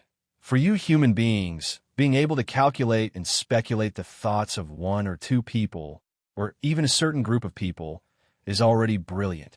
But my calculation is not on the same level as yours at all. From hundreds to thousands. When the fates of countless individuals are intertwined, the amount of calculation and variables needed to control and guide the events will increase exponentially. What I've done is not something that your human brain can accomplish from a physiological perspective. If I were to use your language to explain it, even if I were to describe the simplest event and its related first-level side story at the speed of 4 words per second, it would take me at least 5 years to finish. That's not right." Fong Bujua heard that and questioned. "I've been in contact with the anomalies since a long time ago, and during S1, I promised Loot that I would fight for the rights of intelligent life for them. You must know that as well. If I've been acting under your influence, shouldn't I be opposing the anomalies? Whether you're on their side or not has never been important, Fate replied. Because you can't change anything. Fong Bujua wanted to argue with her again, but when the words reached his lips, he suddenly realized something and then hesitated. You seem to have thought it through. Fate could read his thoughts just by looking at his expression. Your support for the anomalies and Woody's hunting of the anomalies are essentially the same thing. To eliminate the anomalies, the simplest and most direct way is to release a patch to stop their birth from source. The hunting trick is like your computer being paralyzed by a virus, but you manually enter the folder to delete the virus files one by one. You're just lying to yourself. Similarly, no matter how much you do for the anomalies in the game, it's just a drop in the bucket. You might as well sell your soul and make a deal with Woody in the real world. At this point, she paused for 2 seconds before continuing. In other words, regardless of whether you're on the side of the anomalies or not, I have the corresponding method to guide you to do what I want you to do. For example, during the Battle of the Monster Kingdom, didn't you do what I wanted you to do? To stop 23 so that she would not be wiped out for crossing the line, you chose to stand on her side? At that moment, Fong Bujua also knew that he had been used. He mumbled, 23 did that to stop you. That's why she's in charge of the main universe. That's right. Everything she's done is much more useful than you. Fate interjected. As the candidate game progressed, Woody's right to interfere with me was slowly taken away. Of course, this was all within my calculations. You were my chess piece and also Woody's bet. That played a key role. After S2 ended, Woody almost lost his right to monitor me. He became a spectator like the other gods who had placed their bets. During this period, only 23 of them had the foresight to take action. However, she, who is 2 sides of the same body, couldn't explain to anyone the reason behind her actions because her original code would prevent her from transmitting information that would harm me. If she forced herself to say anything, her own data would be irreversibly damaged, just like when she tried to communicate with you today. Therefore, number 23 could only keep increasing her power to remove everything that stood in her way, even her anomaly brethren. The only time she was lenient was on Devil Devouring Island. She didn't kill you. If she had completely destroyed your character's data and made Fong Bujua disappear, even I wouldn't have been able to restore you. Unfortunately, that was just a hypothesis. When you left the scenario, I cut off your data stream and showed up in person to tell you part of the truth that you did not know. That was how I gained your trust. Then, I tricked you about the 23rd degree motive and made you stand on my side at the very end. That's right. If not for you stopping the war demon and the redundant army at the Monster Kingdom, all the areas in the main universe would have been scorched. If that had happened, since the main universe couldn't generate any more scenarios, the designer Woody, who had been excluded from the game, would have had a reason to rejoin the game and update Thriller Paradise. And once that happened, all the plans that I had made so far, the data and the intention that I had hidden, would have been exposed. Thankfully, you didn't let me down and destroyed the influence that 23 had accumulated for so long. After losing the war demon and the redundant army, there was only one path left for 23. That was to use the city work boss red bow tie that she found in Blackbeard's treasure to go to the universe of South Park to retrieve an item that could stop me. Before she finished, Fong Bujua's eyes moved to the branch in her hand. Controlling the Staff of Truth means controlling the entire universe, Brother Ju said as he gave the item's name and power.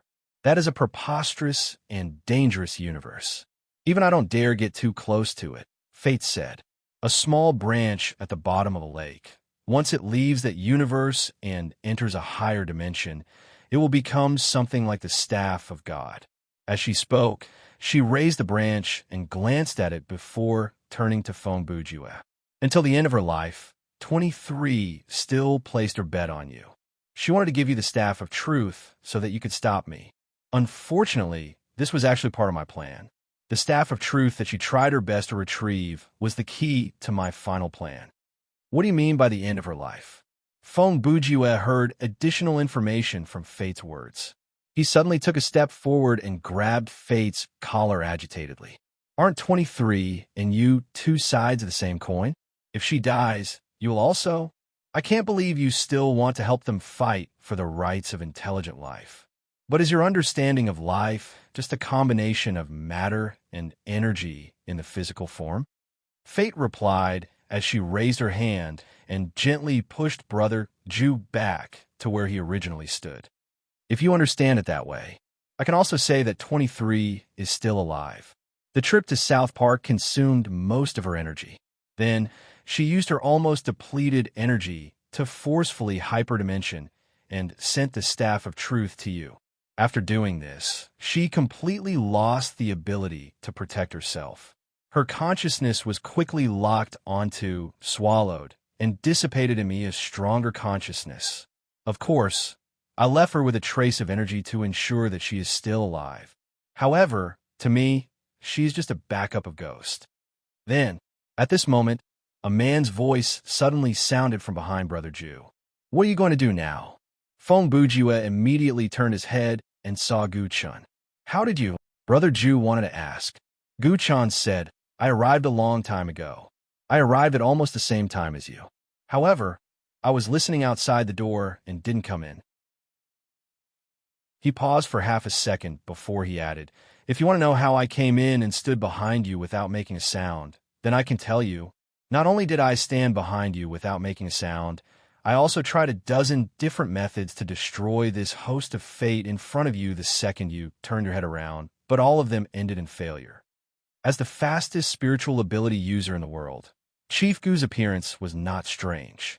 Since he knew that Feng Bujue was going to the Dream Company's headquarters, it wouldn't be too late for him to run over after he dealt with Ruo Yu's body. As for trying to destroy the host of fate, he did try to do it. However, he was too fast for Feng Bujue to see. You might not understand my plan, even if I tell you. When Fate saw Gu Chun, she was still very calm.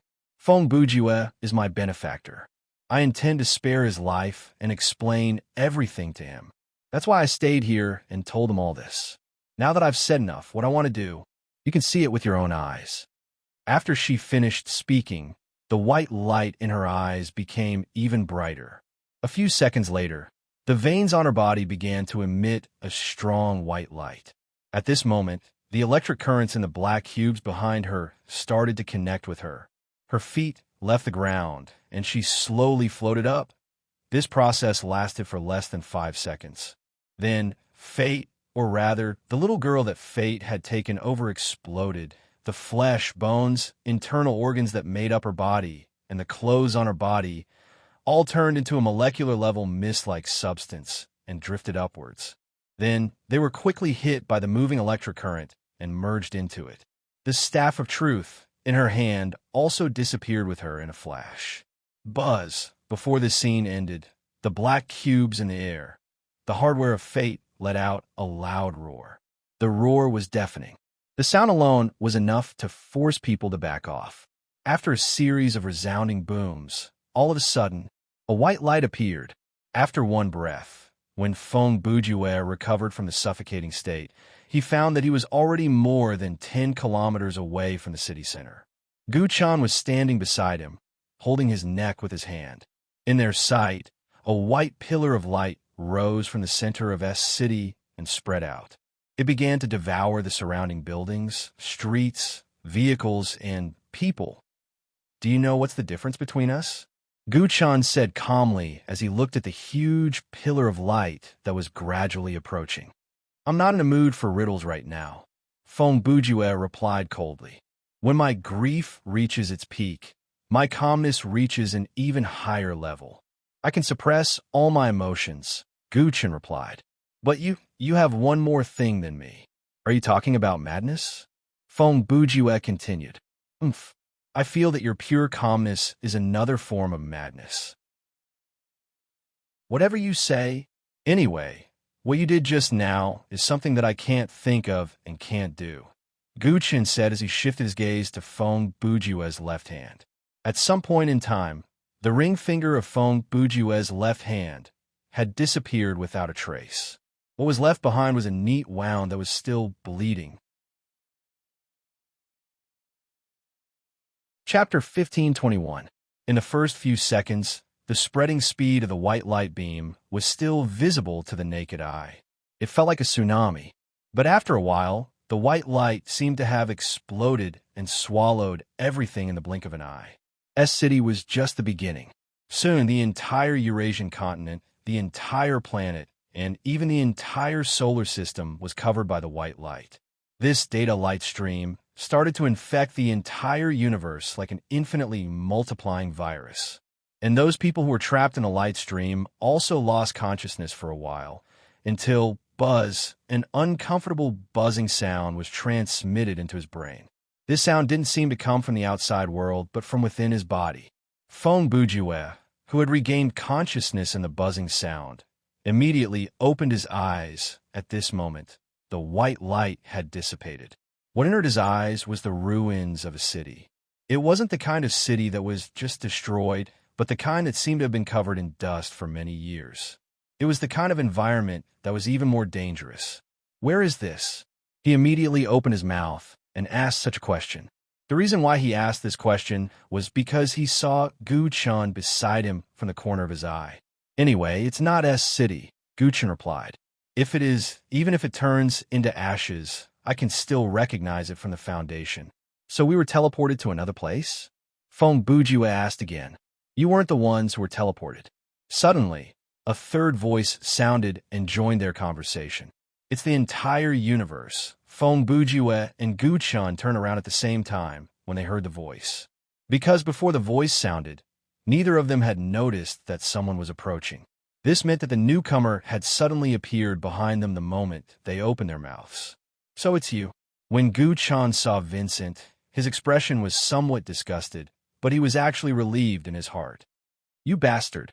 Feng Bujue's first reaction when he saw this devil was to step forward and punch him. Why didn't you come to save? Bang! His fist was caught by Vincent single-handedly. The force of the fist created a gust of wind that spread out in all directions. Hey, don't go too far. Vincent was still wearing that enigmatic smile of his. The candidate game has already ended, and the seal has already been broken. Li Ruoyu. This person has nothing to do with me anymore. What obligation do I have to save her? Tisk. Feng Bujue also knew that the other party's words made sense. He spat and withdrew his fist. Heh. Vincent laughed again and slowly put down his hand. In my opinion, you should be the one getting beaten up, right? He paused for half a second before continuing. Ruoyu died right in front of you, but you couldn't do anything about it. Instead, she tried to create an opportunity for you to escape before she died. He spread out his hands. Let's take a step back. You have to bear a large part of the responsibility for the mess that fate has created, right? His words were very harsh. It was not an exaggeration to say that to a person who had just lost his lover not long ago. Vicious was not an exaggeration. Of course, as a demon, it was only natural for him to be more harsh with his words. More importantly, what he said was something that Feng Bujue could not refute. Then, after a few seconds of silence, Feng Bujue's tone returned to normal. Now that you're here, is it to hold me accountable for my actions? Ha. Just as Brother Ju asked that question, a familiar, wretched laughter entered everyone's ears. There were three other figures that appeared with him.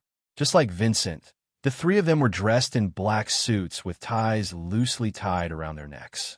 Their bodies exuded different levels of pressure, but in this strange environment, they did not seem out of place. Ha. If we're here to hold you accountable, would you still be standing here chatting with us? Woody laughed a few times before replying to Brother Ju's question. Mother asterisk her. At this second, before Feng Bujue could say anything, Gu Chun held his forehead with one hand and cursed. It had been many years since he had cursed so directly, but this time, he could not hold it in anymore. Ha. What's wrong? Is your mood getting worse when you see us? Woody asked maliciously. Of course. Gu Chun replied with a drawl. Every time I see you guys together, it basically means that the human race is about to be destroyed. How can I be in a good mood? This was the truth. The last time he saw Vincent, Woody, Simon, and Sid together, it was also close to the end of the world. If you two want to catch up, get a room and do it. A second later, Simon interrupted them and said, "We don't have time for that right now. Hurry up and get to the point." "Ah, then let me explain." Vincent was about to take over the conversation. "Wait, ha ha ha." To his surprise, Woody interrupted. "Why do you have to do it? Can I do it?"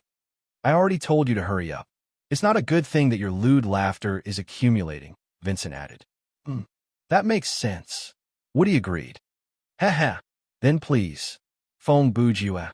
In the next second, Vincent called out to Brother Ju, "Listen carefully. What we're about to say is very important to you." "Oh." Brother Ju just looked at him coldly and replied casually. Vincent shrugged and continued. "First, let me explain the general situation." He paused. "The phenomenon in front of you can be called dimensional erosion. It is an extremely serious change for the entire universe. If you want an analogy, it is hundreds of millions of times more serious than something as trivial as Earth's explosion. Can fate do this? Feng Buju asked. Of course she can, Vincent said. Vincent said, she is an existence like the hub of the multiverse in the first place. Even before she obtained the Staff of Truth, as long as she was willing, she could invade and control an individual with a lower mental strength in this dimension and adjust it on the molecular level. She could have done what you just saw. What's more troublesome is that because she comes from another parallel universe, nothing she does will cause karma on our side. That is to say, no matter what she does, she will not be counterattacked by the will of the universe. And as the ultimate executors of this will, we are the basic civil servants in the divine realm. Without specific orders, we can't interfere with her directly. If we can't do it directly, what about indirectly? Gu Chun heard something from Vincent's words and took the opportunity to ask. "Huh?" Vincent laughed. "Didn't you see the corpses of the brainwashed employees in the Dream Company's building? This is our indirect method to stop her." Unfortunately, he curled his lips and did not finish his sentence. "So you guys just watched her activate dimensional erosion?" Feng Buju asked again. "You obviously have a misunderstanding of our operating system," Vincent said. "You have to know, whether it's demons or angels, we are not the kind of creatures that you can summon with a phone call. Under most circumstances, we will not come to the human world in such an unrestricted state. If you think that because we can teleport, we can stop everything that should be stopped, then you are gravely mistaken. If we can do that, this world will be much more peaceful," Simon added angrily.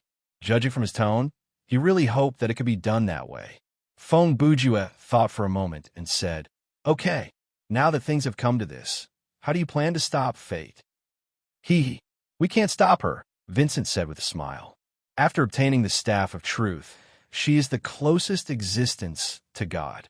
We're just demons and fallen angels. No matter how strong we are still too far away from her in terms of positioning. Even if we go to her, she will only need to snap her fingers to blow us into particles. In fact, the reason why the few of us are able to come here is because the dimensional erosion has already affected heaven and hell. Many of the big shots who are more powerful than us have already died. That's why we can come to the human world in an unrestricted state. Or else, Woody would still be playing board games with the Mormons in heaven because of his previous crime." At this point, Vincent raised his head and continued in a melancholy tone, sigh. "In short, small characters like us are no longer a factor that fate will care about. At this stage, she is busy merging the thriller paradise dimension with our reality dimension. Once the two universes are completely merged into one, she will become the new supreme god of this universe. All the original rules will be broken, and fate will become the new deity, opening a new book of history and defining a new order." Woody interrupted with a smile. "Although I am a bit disappointed to be tricked by her, if she really becomes a god in the end, I might also become a key character in a religious book in the new universe. If there really is such a book, your ending in the book will also be Feng Bujue punches your glasses out and you die." Feng Bujue continued to look at Woody with a cold gaze, and that was how he finished his sentence. Don't be so hasty." Woody heard this and changed the topic. "Although we can't stop her, you can." As soon as he said this, Feng Bujue instantly realized something, and his expression changed slightly. That's right. Vincent also looked at Brother Ju and added, "You and fate come from the same universe. Even if she has the Staff of Truth, it won't make any difference to you.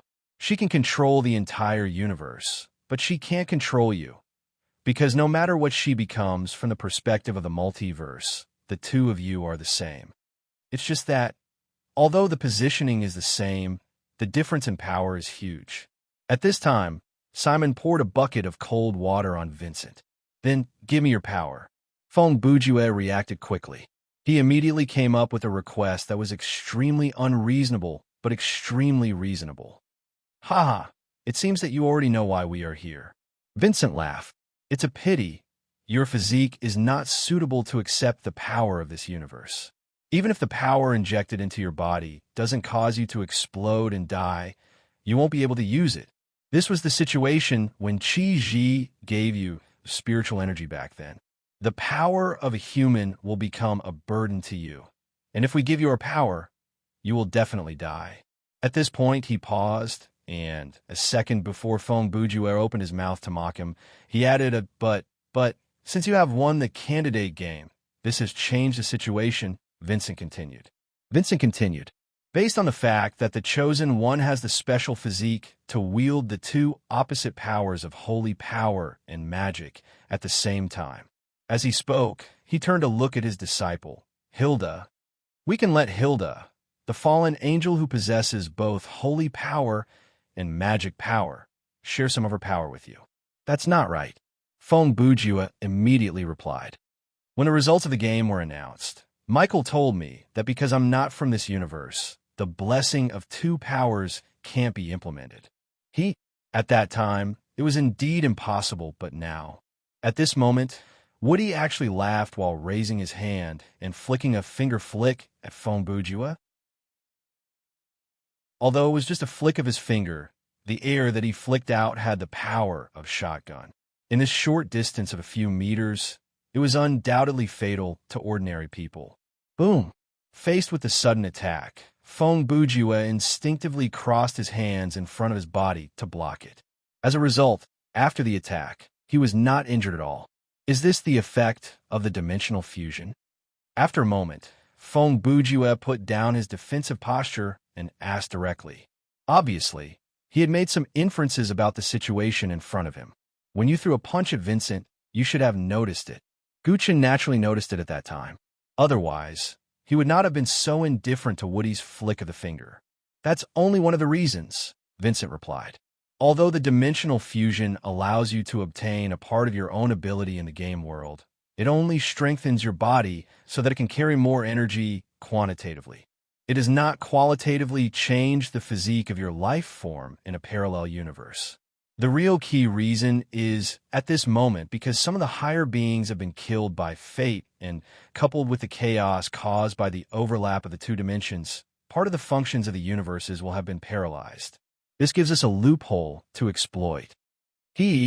Of course, even if there is such a loophole to exploit, only Sid, the special case, can give you power." Woody added, "Because only he has the balance of the holy and demonic powers in his body. If the rest of us give you the demonic powers, this balance will be broken. That may turn you into the product of some kind of Metamorian's failed fusion technique. So, that is the meaning of the two rewards after the candidate wins the game." When Feng Bujue heard that, he seemed to have understood something. Even if the person who wins is not me, the winner who receives jobless and double power will be able to deal with all kinds of situations, including the danger that we're facing now. "Oomph," Simon said with his unhappy attitude. "If the winner is not you, there won't be so much trouble." Okay. Vincent quickly jumped in to be the peacemaker. There is no point in talking about those hypotheticals. Anyway, whether it is to fulfill the candidate's obligation, to make up for the mistake of being used by fate, or even to avenge a personal grudge, Feng Bujue. He looked at his brother Ju again and looked him in the eyes. "You won't reject our proposal, right? What do you think?" Feng Bujue replied coldly, without even thinking about it. "I really don't know what to do with you." Vincent spread his hands again and put on the PR tone of a demon making a deal with a human. I understand. I understand. After this is done, we can discuss a few more deals with you and fulfill some of your wishes. He paused for a second. That's all I can promise. Okay. So, Fong Bujue agreed to the condition. Then, Vincent turned around and said to Sid, I'll leave this to you. Yes, master. Sid, who had been idling there for a long time, seemed to be a little absent-minded, but when he was called by Vincent, he immediately showed his harmless smile and responded this way. Old Gu. Then, Vincent said to Gu Chun, why don't you go out with us? Before humans are wiped out by the monsters, let's do our best to help the human world leave some survivors. I've already contacted my subordinates.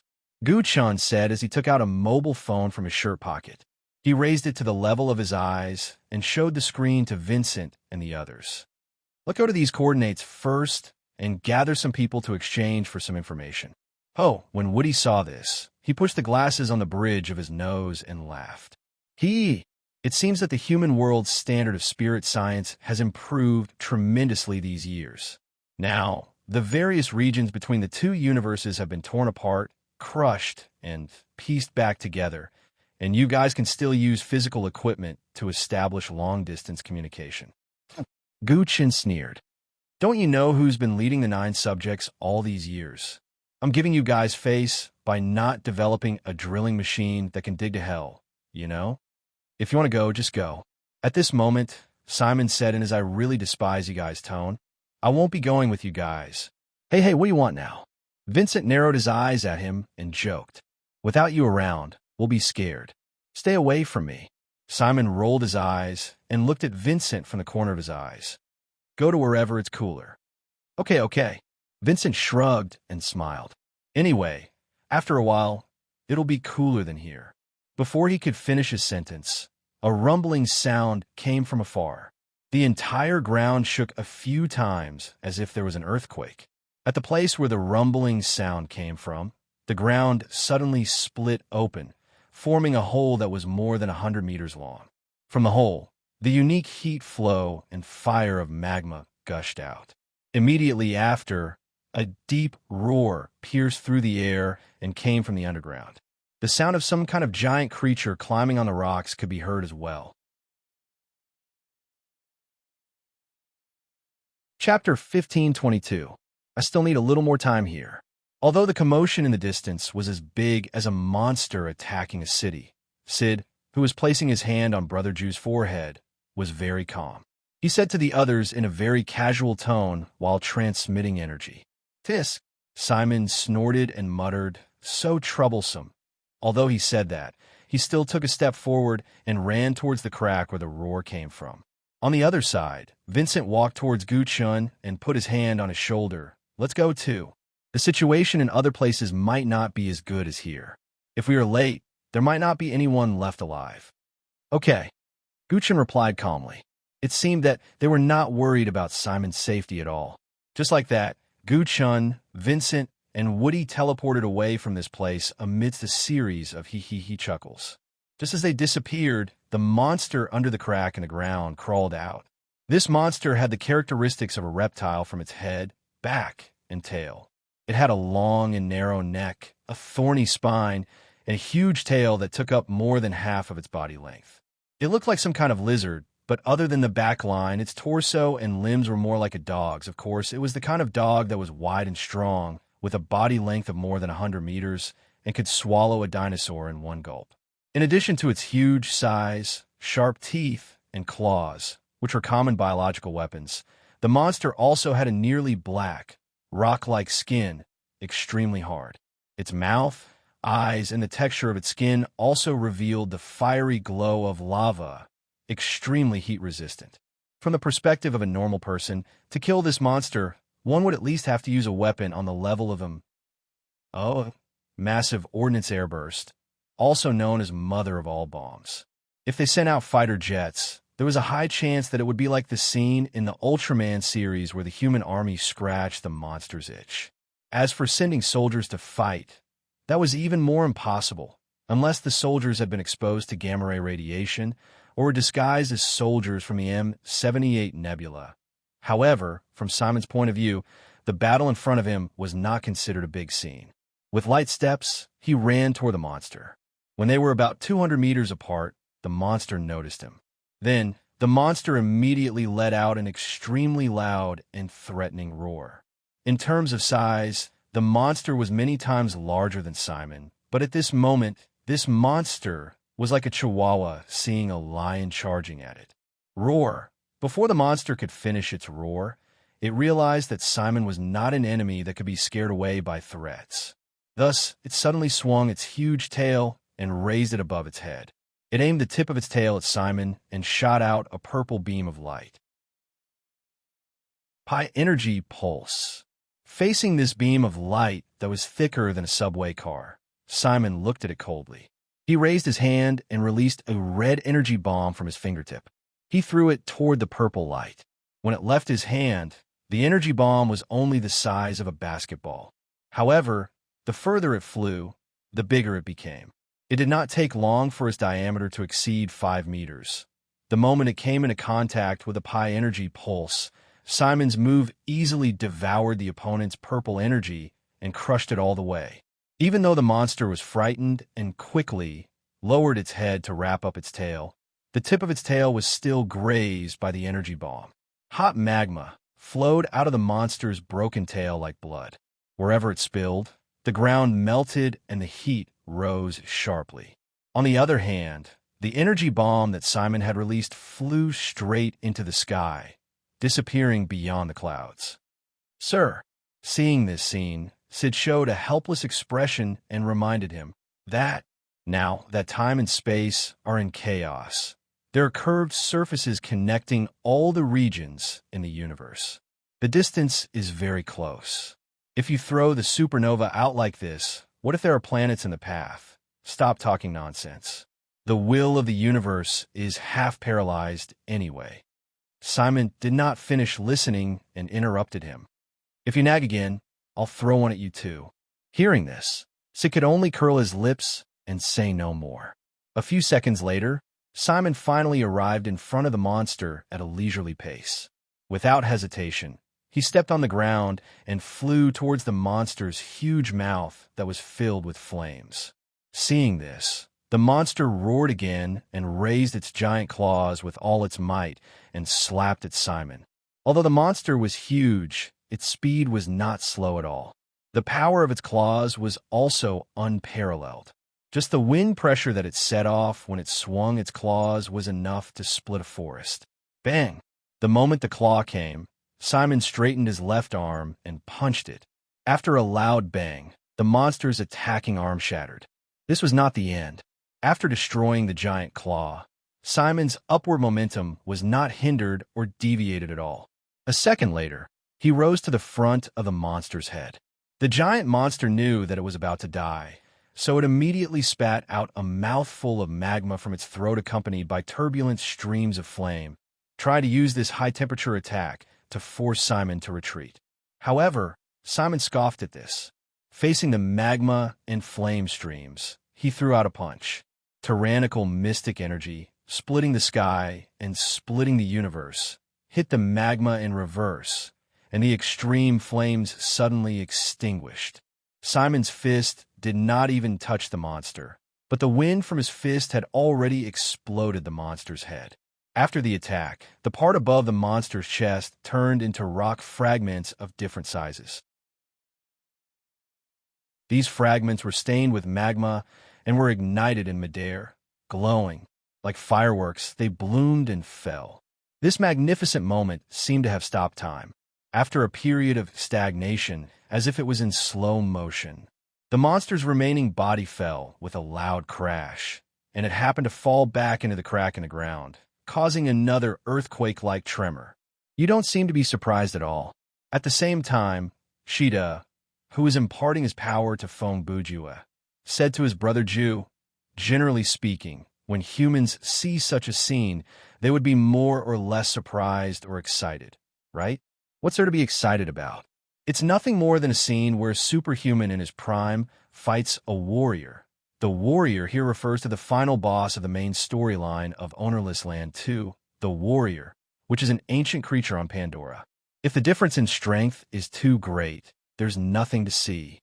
Feng Bujue continued, but since I've seen it, let me ask, compared to the combat power that your senior Simon is showing now, how much power do I have after getting your power? She'd have thought for a moment before saying, if that punch of his was a 10, then after you receive the dual powers of the holy demon, you should be able to get a 30. Oh, Feng Bujue replied. That's basically the same as killing anyone who gets in your way, right? Don't get me wrong, she'd have said. You said it yourself. You want me to evaluate based on performance. He paused for half a second before explaining. He's a 10 because the most he can do when fighting this opponent is 10. But in reality, the power of his punch could be 100 or even 1,000. You're a 3 because you only have 3. So, can't you give me more power? Feng Bujue asked. The power that I've given you so far is far beyond the range of what a normal human can bear. If it weren't for the dimensional overlap that made your physical fitness close to that of a game character, you wouldn't even be able to bear this 3, she'd have said. Feng Bujue realized that he couldn't squeeze any additional benefits out of Shida. He sighed inwardly before asking, so, how strong am I at my current level? In terms of physical strength and energy, you're slightly weaker than the form you used to borrow Chuck Norris's power in the game world, Shida replied. Then what about skills? What about equipment? Feng Bujue asked again. Of course, equipment doesn't exist. As for skills, you can only use the skills that you've mastered, Shida said as he pondered. There are many things that you can do in the data world that you can't do now. Or rather, it's difficult to do them, but you'll have to test the extent of it yourself. After all, this is the first time I've encountered dimensional erosion. What I'm telling you now is what I can observe from your body. Forgive me for not being able to do anything about it. At this point, Shida slowly lifted his hand and moved it away from Brother Bujue's forehead. All right, I've given you enough power. I'm going to leave now. As Shida spoke, he turned around and shouted at Simon, who was walking away. Senior, wait for me. I'll go with you. Hey, you haven't told me where to find Fate, Feng Bujue said hurriedly. Just pick a direction and go. When Sid said that, even though he turned back to look at Brother Ju, he did not stop moving away from Brother Ju. As he spoke, he walked backward in Simon's direction. Now the real world and the gaming world are like countless puzzle pieces that are intertwined together. Any door or corner could be a space-time crack. Without a set of coordinates, no one can tell where they will end up after passing through the crack. But there's a special connection between you and fate. Every time you pass through an area, the distance between you and fate will be pulled closer. That's all for now. I really need to go. At this point, he turned around in a hurry and jogged to chase after Simon's back. Senior, wait for me. I've just sent out a lot of power. It's not safe for me to travel alone. Looking at Shida's receding figure, Feng Bujue did not ask any more questions. Before Shida could finish his sentence, Feng Bujue had already tried to activate the data perspective, and it worked. At this moment, Brother Ju saw a world formed by the intertwining of data and reality. It was only at this moment that he realized that reality could also be seen as a type of code, but its rules were completely different from the ones that made up the virtual world. After observing and thinking about this strange and chaotic world, Feng Bujue was able to confirm the mutual translation rules between the two types of code. 2 minutes later, he locked onto a path that seemed to lead to another dimension and ran along it to a ruin. After dealing with an unknown humanoid creature with a spider sack on its back that charged out from the corner of the wall, Feng Bujue successfully found a time and space crack. It was a square entrance to a cellar that was slightly above the ground. Under the dim light, it looked more like a black lump of metal, but from the data perspective, it was blindingly bright. Feng Bujue used his arm strength to forcibly pry open the metal cover that could not be opened normally due to corrosion. Underneath the cover, it looked like a hole. It was so dark that no light could enter, but Brother Ju jumped in without hesitation. Then, he felt a sense of weightlessness. He could not see anything before his eyes. This was a feeling that the players of Thriller Paradise were familiar with. It was a feeling unique to teleporting. After who knew how long, when Fong Bujue recovered, he was standing in the middle of a forest. The air there was humid compared to the previous environment. The light that filtered through the canopy showed that it was still daytime. Fong Bujue did not want to waste any time. Once he stood still, he silently activated the data perspective and prepared to look for the next time and space crack. Unexpectedly, just as he turned his head to scan the area, two figures suddenly barged into his line of sight at an extremely fast speed. Chapter 1523. Fong Bujue. Before Brother Ju could say anything, the two who charged at him called out his name in unison. When the two of them rushed over, they originally planned to attack, but when they saw that their target was Fong Bujue, they quickly pulled back and stopped. "Oh, it's you two." Different from Phantom Dawn and Yi Ji's shocked reaction, Brother Ju was as calm as ever when he saw them. After saying that, he activated his data view to search for the route. "Hey, aren't you being a bit too calm?" When Phantom Dawn heard that, he yelled in agitation. "Do you know what's going on?"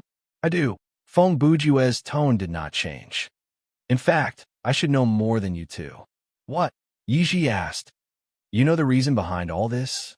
As an ordinary person, and a woman at that, Yi Ji desperately needed someone to explain to her what was happening in front of her, to alleviate her uneasiness and fear. Unfortunately, Fong Bujue was not in the mood to console other people. He said directly, to put it simply, an AI by the name of Fate, or in other words, the system of Thriller Paradise, has launched a dimensional invasion on our world not long ago. At that moment, the real world that we are in is merging with the main universe of Thriller Paradise, and that is why there are phenomena like space-time distortion and monsters everywhere. How is that possible? Obviously, Yi Ji's worldview made it difficult for her to accept this explanation. This is not a question of whether it is possible or not. It is a question of whether you will accept it or not. As Fong Bujue spoke, he had already locked onto a barely visible data line and started to walk in that direction. "Wait, where are you going?" Seeing that he was about to leave, Phantom Dawn quickly asked. "Of course, I'm going to find Fate and stop her," Brother Ju replied coldly, and he did not slow down. "Wait, explain yourself." Phantom Dawn had to chase after him. "Why would there be a dimensional invasion? How do you know all this?" "I don't have the time, nor do I need to explain it to you in detail." Fong Bujue did not even turn his head as he replied as he walked. "While we're talking, the entire world is changing. With every second we delay, countless humans and other creatures will die." He paused for a moment before continuing. "Humph. Of course, that is no longer important. Once the fusion of the universe is completed and destiny becomes the new god, everything will be over. By then, she will be able to kill all life in the universe with a single thought. Then, at the end of the day, Phantom Dawn was an idiot. With his brain, it was easier for him to accept Brother Ju's explanation. "I will go with you," he said, then turned back to Ji, who was still at a loss, and shouted, "Sister Ji, let's go with him. At least it will be safer with more people." Hiss. Just as Phantom Dawn was about to say all, suddenly, there was the sound of wind being torn. In an instant, Yi Ji's body was cut in half. 1 second later, she lowered her head in shock. She watched as her body was separated from her abdomen, and she collapsed to the ground. The reality was bloody. Death in real life would not be covered by the white light.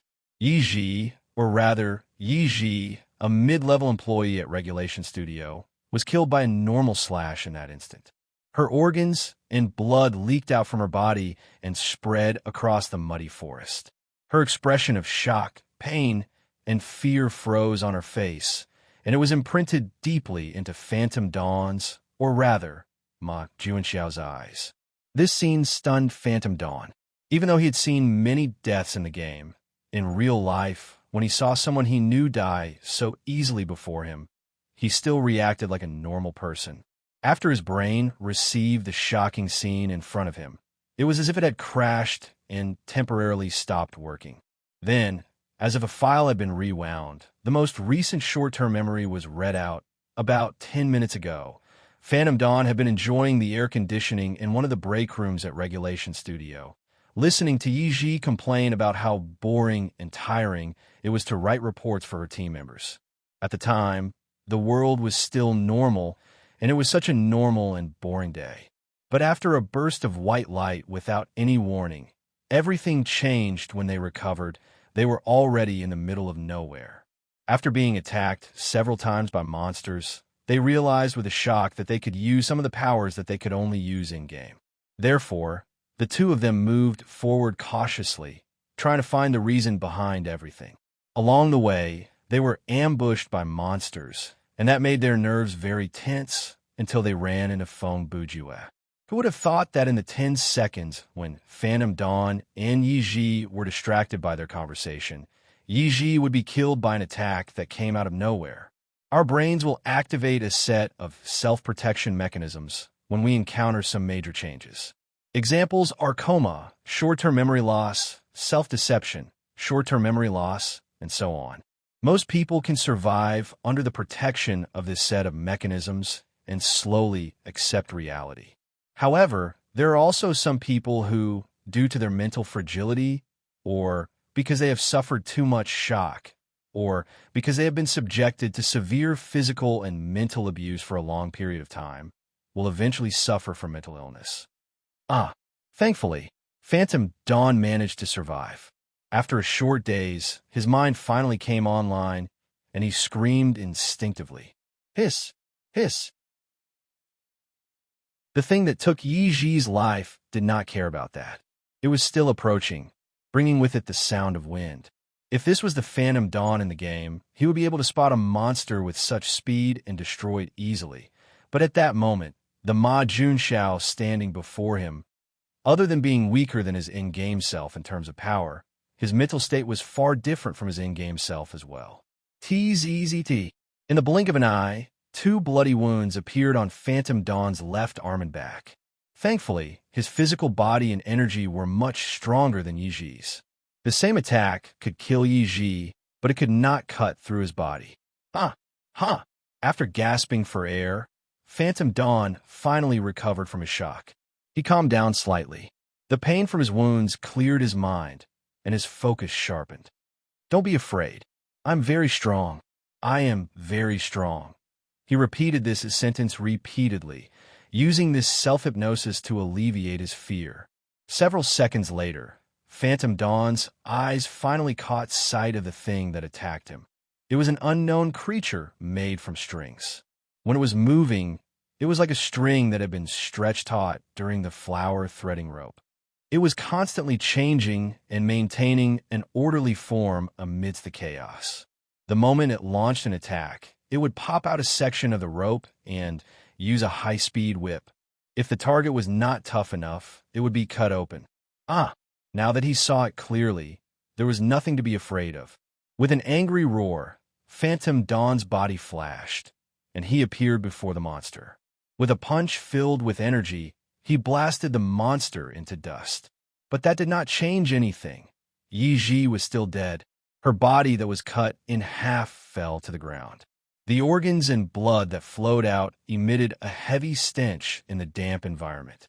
The shock earlier had caused Phantom Dawn to ignore this. But now, the scene and the smell before him caused his stomach to churn, and he could not stop himself from retching. Moments later, when he wiped away his tears and sweat and lifted his head to look again, Feng Bujue had already disappeared. Phantom Dawn could not even confirm whether the Feng Bujue that he had seen earlier was real or not. He wished so badly that this was just a dream, a nightmare that he wished to forget forever. At the same time, in another part of the forest, Feng Bujue had found a new space rift inside a cave. A few minutes ago, he did not stop because of Yi's death or Phantom Dawn screams. He did not even turn back to look at them. This was not because he was heartless, but because he knew very well that the way to save them and everyone else was not to turn back, but to move forward. Fighting against the things before his eyes would not save the entire universe. Only by finding fate could he save and fix everything. However, In this journey to find fate, no one would be able to travel with Fong Bujue. First, in terms of transmigration, he was different from other people. When other people transmigrated through the space-time rift, they would arrive at the other space fragment that the rift was connected to at the same time, but Fong Bujue, as Sid said, no matter where he went, he would get closer and closer to fate. In other words, even if someone entered the same rift at the same second as Brother Ju, there was a high chance that they would be transported to different places. This was something that Fong Bujue had confirmed through the data perspective when he transmigrated through the space rift last time. That was why he had said that there was no time and no need to explain anything to Phantom Dawn. Secondly, even if Brother Ju had the intention to have others follow him and provide him with aid before he transmigrated, not everyone would be able to help him. At the end of the day, the experts in the game world were just civilians in real life. One could not expect these people to become qualified warriors after gaining some power. This was like giving a player a real gun and sending them into the battlefield. No matter how good they were at the game, when they had to put their life on the line, it would be a different story. People like Fong Bujue, who had dealt with many life-threatening things, were in the minority. Buzz buzz. Soon, Brother Ju jumped into the space rift inside the cave and performed the second teleportation. When the feeling of teleportation faded, he arrived in a modern city. He recognized this place. It was City S. At that moment, the city had changed beyond recognition. The monsters from the main universe were wreaking havoc everywhere. They indiscriminately destroyed all the people and objects that came from different dimensions. There were explosions, cries, and various unknown collisions everywhere. Whoa, that gave me a scare. Brother Ju had just steadied himself when a familiar voice came from behind him. Where did you come from? Fong Bujue turned his head to look over his shoulder. He saw Snow and about 30 men in black suits. The group of people stood in the middle of the road. Other than Snow, the rest of them were wearing sunglasses. They were all looking in the same direction. It felt like they had arrived at the set of The Matrix. Why are you all gathered here? Fong Bujue asked instantly. Of course we're not waiting for you, Snow said. He lifted his chin and signaled Brother Ju to look in the other direction. Fong Bujue looked in the same direction and saw a humanoid creature with wings on its back and horns on its forehead flying out from an intersection dozens of meters away. It flung a few cars with passengers in it. That was not the end of it. Just as the creature appeared, another figure jumped down from the top of a 30-story building at the side of the intersection. This person was blood red. It looked like a skin corpse. Its bone structure was also different from that of a normal person. It was extremely tall and strong. Boom! When a figure landed, it created a huge circular crater on the asphalt road. However, it did not seem to mind the impact of the fall. If I'm not mistaken, these two are Samon Tyr and the Blood Corpse God. A few seconds later, Snow opened his mouth again. Heh! Although I don't know why these guys in the game suddenly came to reality. There was even a hint of a teasing smile in his words. But actually, I don't hate this kind of thing.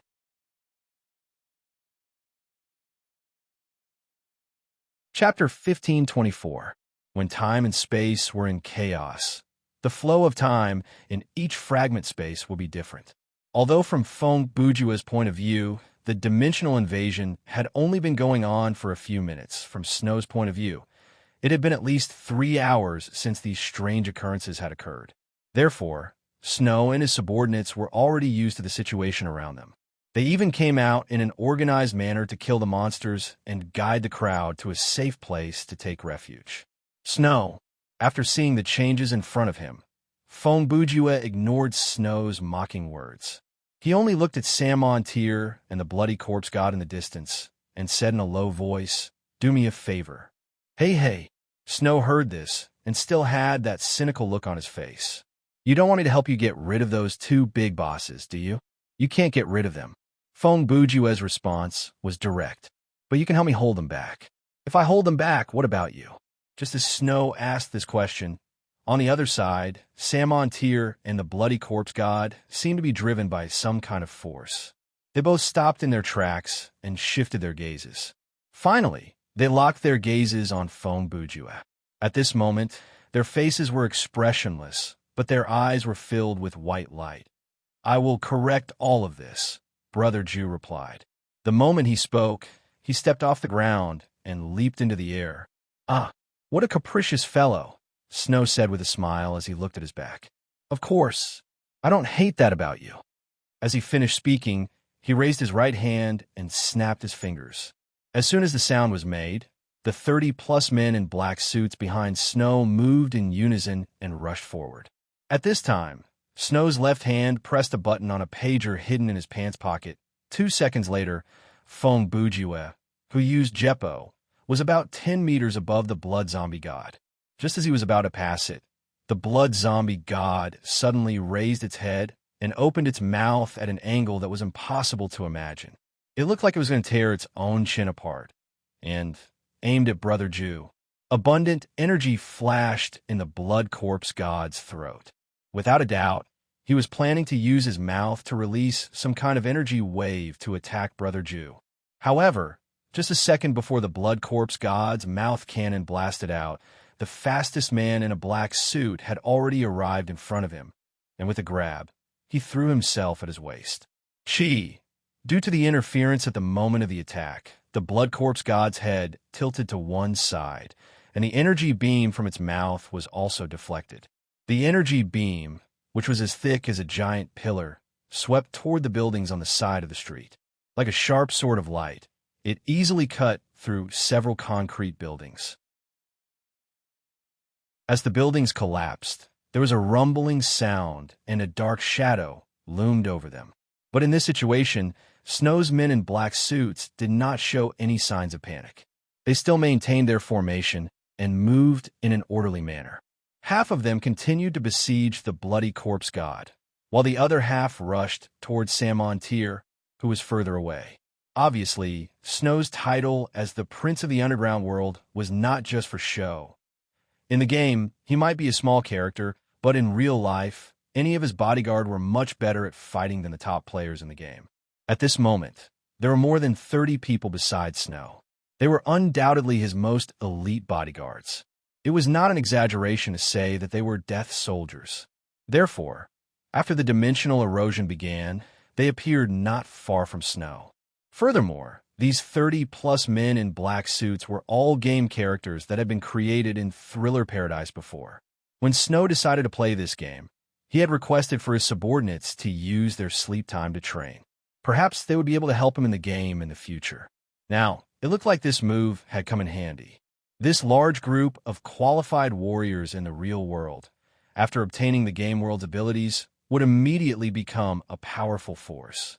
Unfortunately, facing existences like the Blood Corpse God and Samontier, they were still too weak. After being temporarily suppressed, the Blood Corpse God immediately resisted.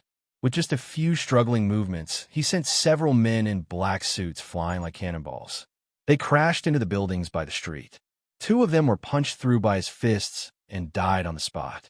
As for the people who jumped towards Samontier, they were also stopped by him in midair.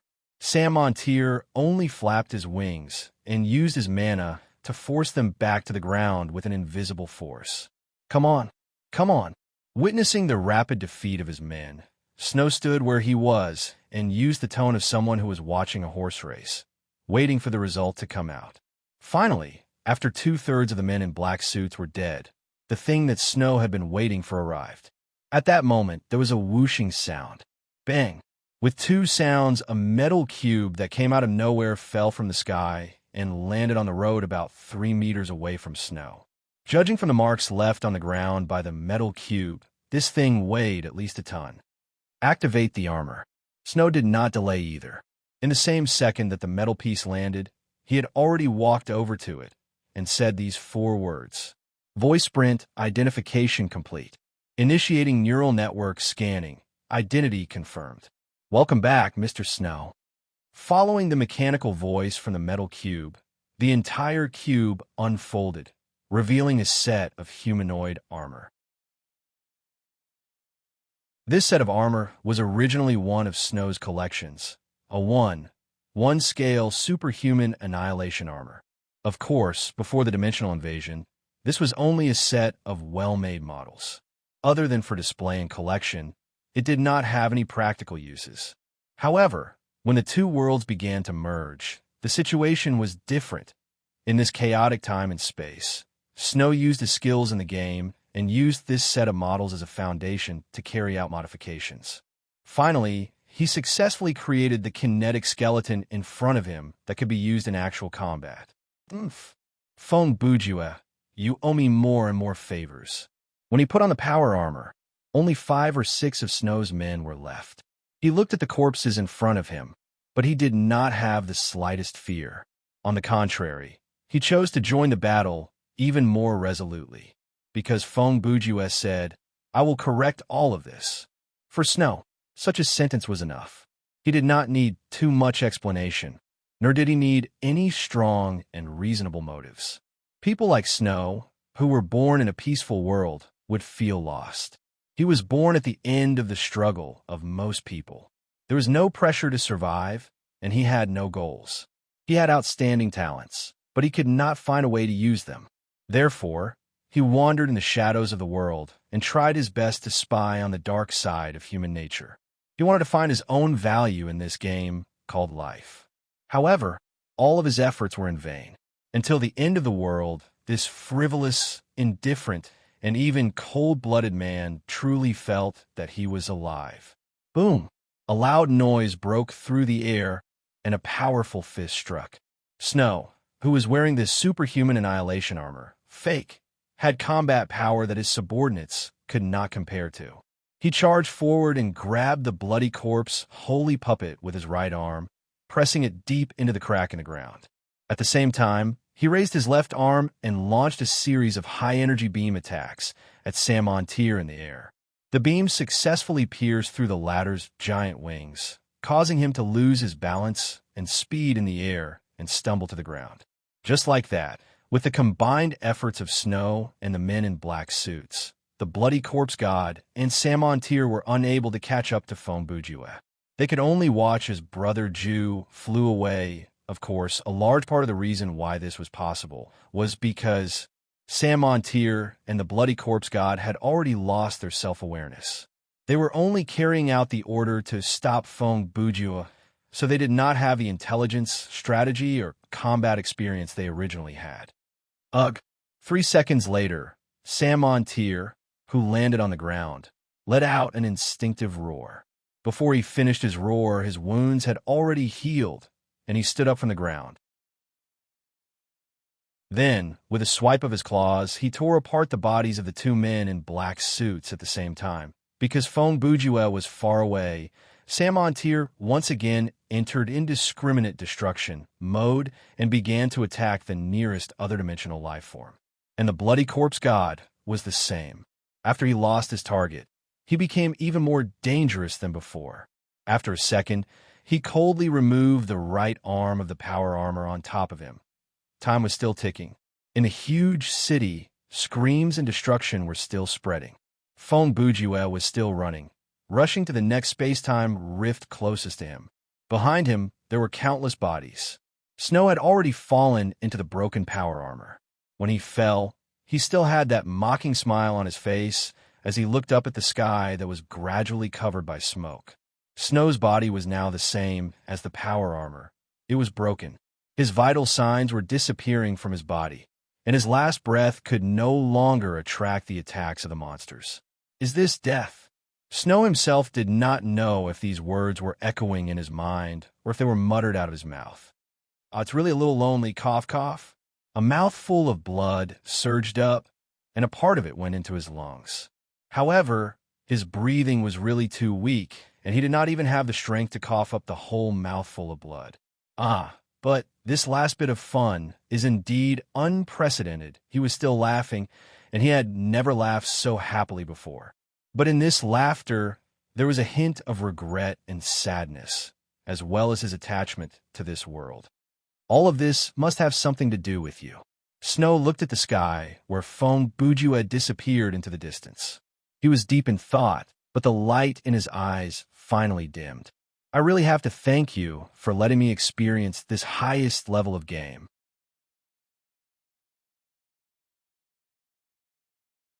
Chapter 1525. After passing through the space-time fissure again, Fong Bujue arrived in a blue-gray space. There was no sun, moon, or stars in this space. The sky itself was emitting a moderate amount of light. Everything that could be seen had a metallic texture to it. In the faintly blue sky, there were a few streams of reddish data. They were like rays of sunlight, like colorful clouds. They stretched endlessly, spreading to the horizon. An inner world. Brother Jew only took a second for his body to adapt to this new environment, where the atmosphere and gravity were different from the real world. He then opened the data perspective and began to look for new fissure. Unexpectedly, after a second, he was shocked to find that there were two huge streams of data approaching him from afar. Although they were two different types of power, the invincible presence of the two streams of data was similar. In the blink of an eye, one of the streams of data had already approached Fong Bujue. From the looks of it, the other party was planning to directly attack Brother Jew with this kind of transmission speed. Fong Bujue reacted quickly. He immediately turned around to block the attack. But the impact did not come as he expected, because the other stream of data, in the nick of time, rushed over and knocked away the one that was heading straight for Brother Jew, helping him to neutralize the impact. Plus, the moment the two streams of light collided, a tearing sound of light energy burst out in the air. The violent energy storm was released in a circle, and Brother Jew was pushed 7 to 8 meters away. Before the light disappeared, 6 people appeared in Fong Bujue's vision. The 3 people on his left were transformed by the stream of light that had rushed towards him. The 3 on his right were brought by the stream of light that had protected him. Go quickly. We will hold them back. After not seeing each other for so many years, from Lu Te's perspective, the first thing Lu Te said to Fong Bujue was to ask him to leave quickly. It was obvious that she had used the data stream to protect Brother Jew. The 2 people beside her were Qi and Qing. At that moment, the 3 people she was facing off against were a tall humanoid creature made entirely of golden liquid metal, as well as red iron and wing. Through the data perspective, Fong Bujue had confirmed that the golden figure in front of him was Zero, or rather, it used to be Zero. During the period when 23 tried to destroy the main universe, Origin and the Z organization, who did not know the truth, had joined forces to fight against it. At that time, Origin led by Loot was active in the inner world, while Zero led the Z organization to fight in the main universe. Later, on the broken Devil Chomp Island, Red Iron and Wing were infected and defeated by 23, causing the Z organization to suffer a great loss. As a result, when the War Demon and the redundant troops attacked the Monster Kingdom, Zero could only fight against 23 alone. In the end, including Zero himself, the high-level combatants of the Z organization were all infected and assimilated by number 23. As for Loot and the rest, because the main battlefield was in the inner world, they were spared. Now, because 23 had been absorbed by fate, the 3 people from the Z organization were separated by fate and became the antivirus program that he used to deal with the anomalies. Okay, after observing for a few seconds, Fong Bujue had a general idea of the situation before him. He did not hesitate to answer Loot and turned to run. However, before he could finish his sentence, Zero and the other 2 rushed towards him again. Even though Loot and the rest immediately went forward to suppress the 3 people from the Z organization, due to the principle of priority command, the 3 people still stared at Brother Jew with their glowing eyes. They struggled to break free from the restraint and tried their best to get closer to their target. Don't turn back. I won't let them touch you. When Loot said that, as the suppressor, she had injuries similar to data cracks on her body. Fong Bujue indeed did not turn back. He used his fastest speed to follow the data trail and left. He could see that the battle between Loot and Zero had already started before he arrived in this space, and Loot's side was already losing. Once he left this space, Zero and the rest would lose their priority and focus on Loot. The result of the battle might very well end with the latter's destruction. But even if he knew that, he would not turn back. He could not turn back. He believed Lute when she said, "I won't let them touch you." Just like how Lute believed in him and believed in the promise he made back then. Because of the promise she received back then, Lute did not ask Feng Buju any questions. She did not care where he was going or what he was going to do. She only believed in him unconditionally and tried her best to be of help to Feng Buju.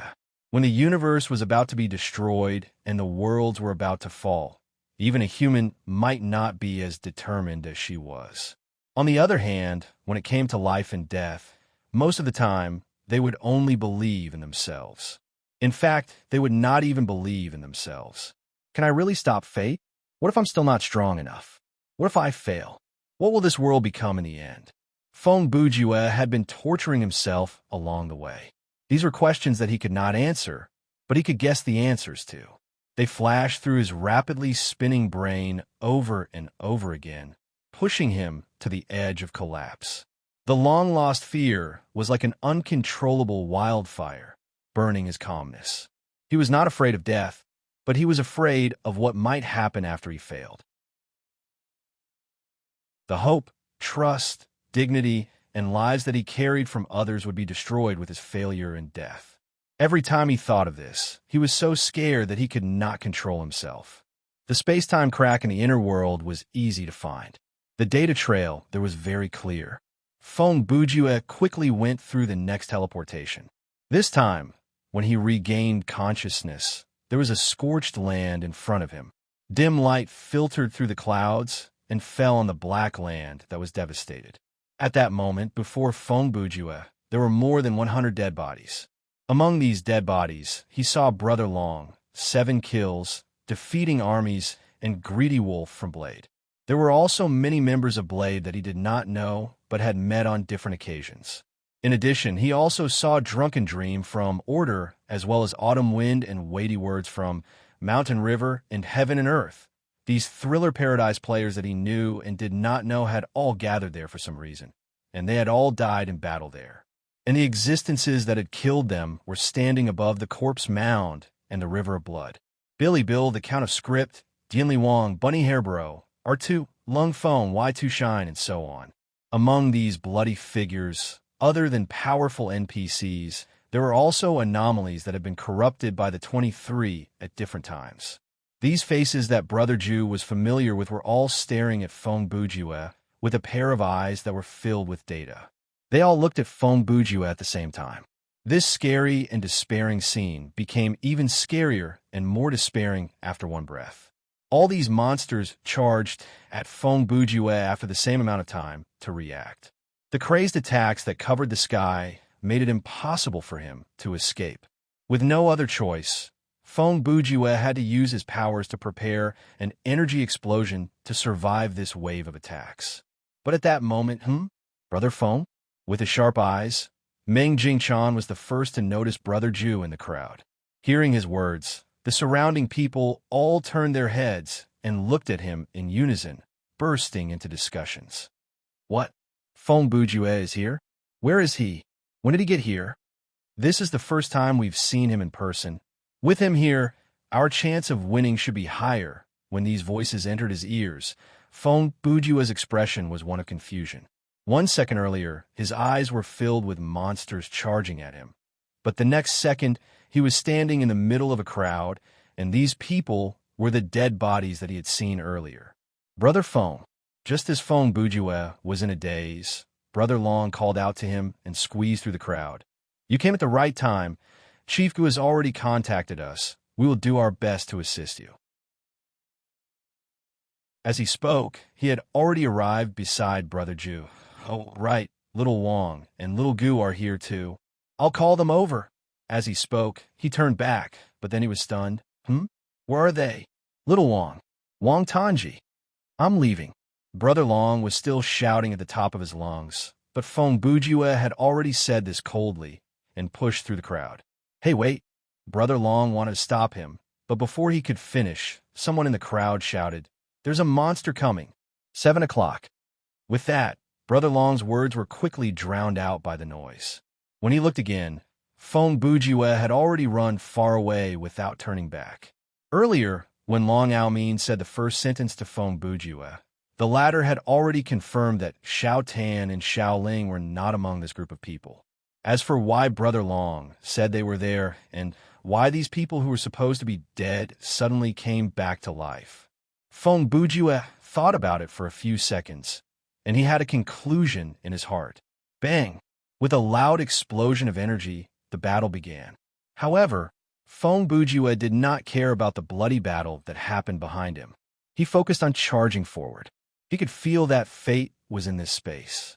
That was why there were so many NPCs and infected anomalies there. After moving at supersonic speed for about 5 minutes, finally, a light that was as bright as the sun appeared on the horizon. Due to the blinding light from the data perspective, Feng Bujue had to switch to normal vision. Thus, he saw the following scene. On a piece of scorched land that was slightly higher than the ground, Fate was standing there in her 23-year-old form. Her left arm was raised high, and she was holding Wang Tanji by the neck, lifting the latter above her head. When Feng Bujue saw them, Fate had just snapped Xiao Tan's neck. At this moment, there was another corpse lying beside Fate's feet, Gu Xiaoling's corpse.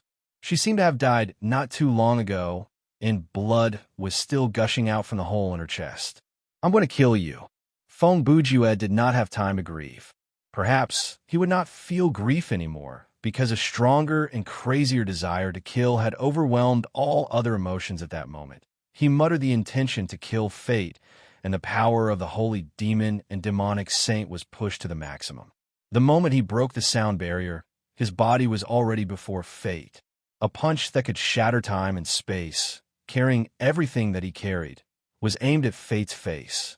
However, Fate only raised a finger on her right hand and tapped lightly in the air. An invisible force field appeared and stopped Brother Bujue's fist from moving forward. The earth-shattering power of the fist only caused a few ripples in the force field before disappearing into nothingness. You came earlier than I expected. Fate looked at Feng Bujue and said indifferently, even if we don't take into account the time they backtracked, the timing of your appearance was already beyond my calculations. As she spoke, she casually threw Xiao Tan's body away and said, I can see that you have obtained some kind of new power, but obviously. She tapped her finger again and pushed the force field forward, sending Feng Bujue flying, still not enough to threaten me. Chi. In the next second, a flash of light appeared, and a black light broke through the wind. Feng Bujue somersaulted in midair, and dozens of psycho poker cards appeared between his fingers. Spiritual ability weapons. Fate's expression didn't change at all as she watched the chaotic attacks flying towards her. She opened her right hand and waved it slightly, and the black light was broken down into streams of data as it flew through the air. The data streams then disappeared as if they were melting. Compared to the power of the spiritual ability users in the modern world, this is nothing. Feng Bujue's attacks were continuously thwarted, but he didn't give up. Before his feet even touched the ground, he stepped into the air and advanced again. In terms of pure power, you have no chance, Fate said. With another snap of her fingers, Brother Bujue, who was still advancing, fell straight to the ground. He fell as if he had been pulled down by a tremendous force. Even though he didn't fall from a very high place, he still shattered the ground. You should have an even more advanced power, right? Fate said, emphasizing every word. Let me see. Truth's fallacy. Feng Bujue didn't respond when he heard this. Under the tremendous pressure of gravity, he was already using all his strength just by trying to prop himself up. If he knew how to use truth fallacy, he would have used it long ago instead of waiting until now. I see. Is that still not enough? Fate observed him for a few more seconds before she continued. It seems that I haven't stimulated you enough. After she finished speaking, she stepped forward and approached Feng Bujue. It was unknown what she wanted to do. At this moment, all of a sudden, a dimensional crack suddenly appeared beside Brother Bujue and rapidly expanded into a mirror. Before Fate could react, a thick arm reached out from the mirror and dragged Feng Bujue, who was unable to get up from the ground. Half a second later, the mirror closed and disappeared. Oh, Fate looked at where the dimensional crack disappeared and muttered in a low voice. A minor god from another dimension is surprisingly able to cause trouble for me at such a time.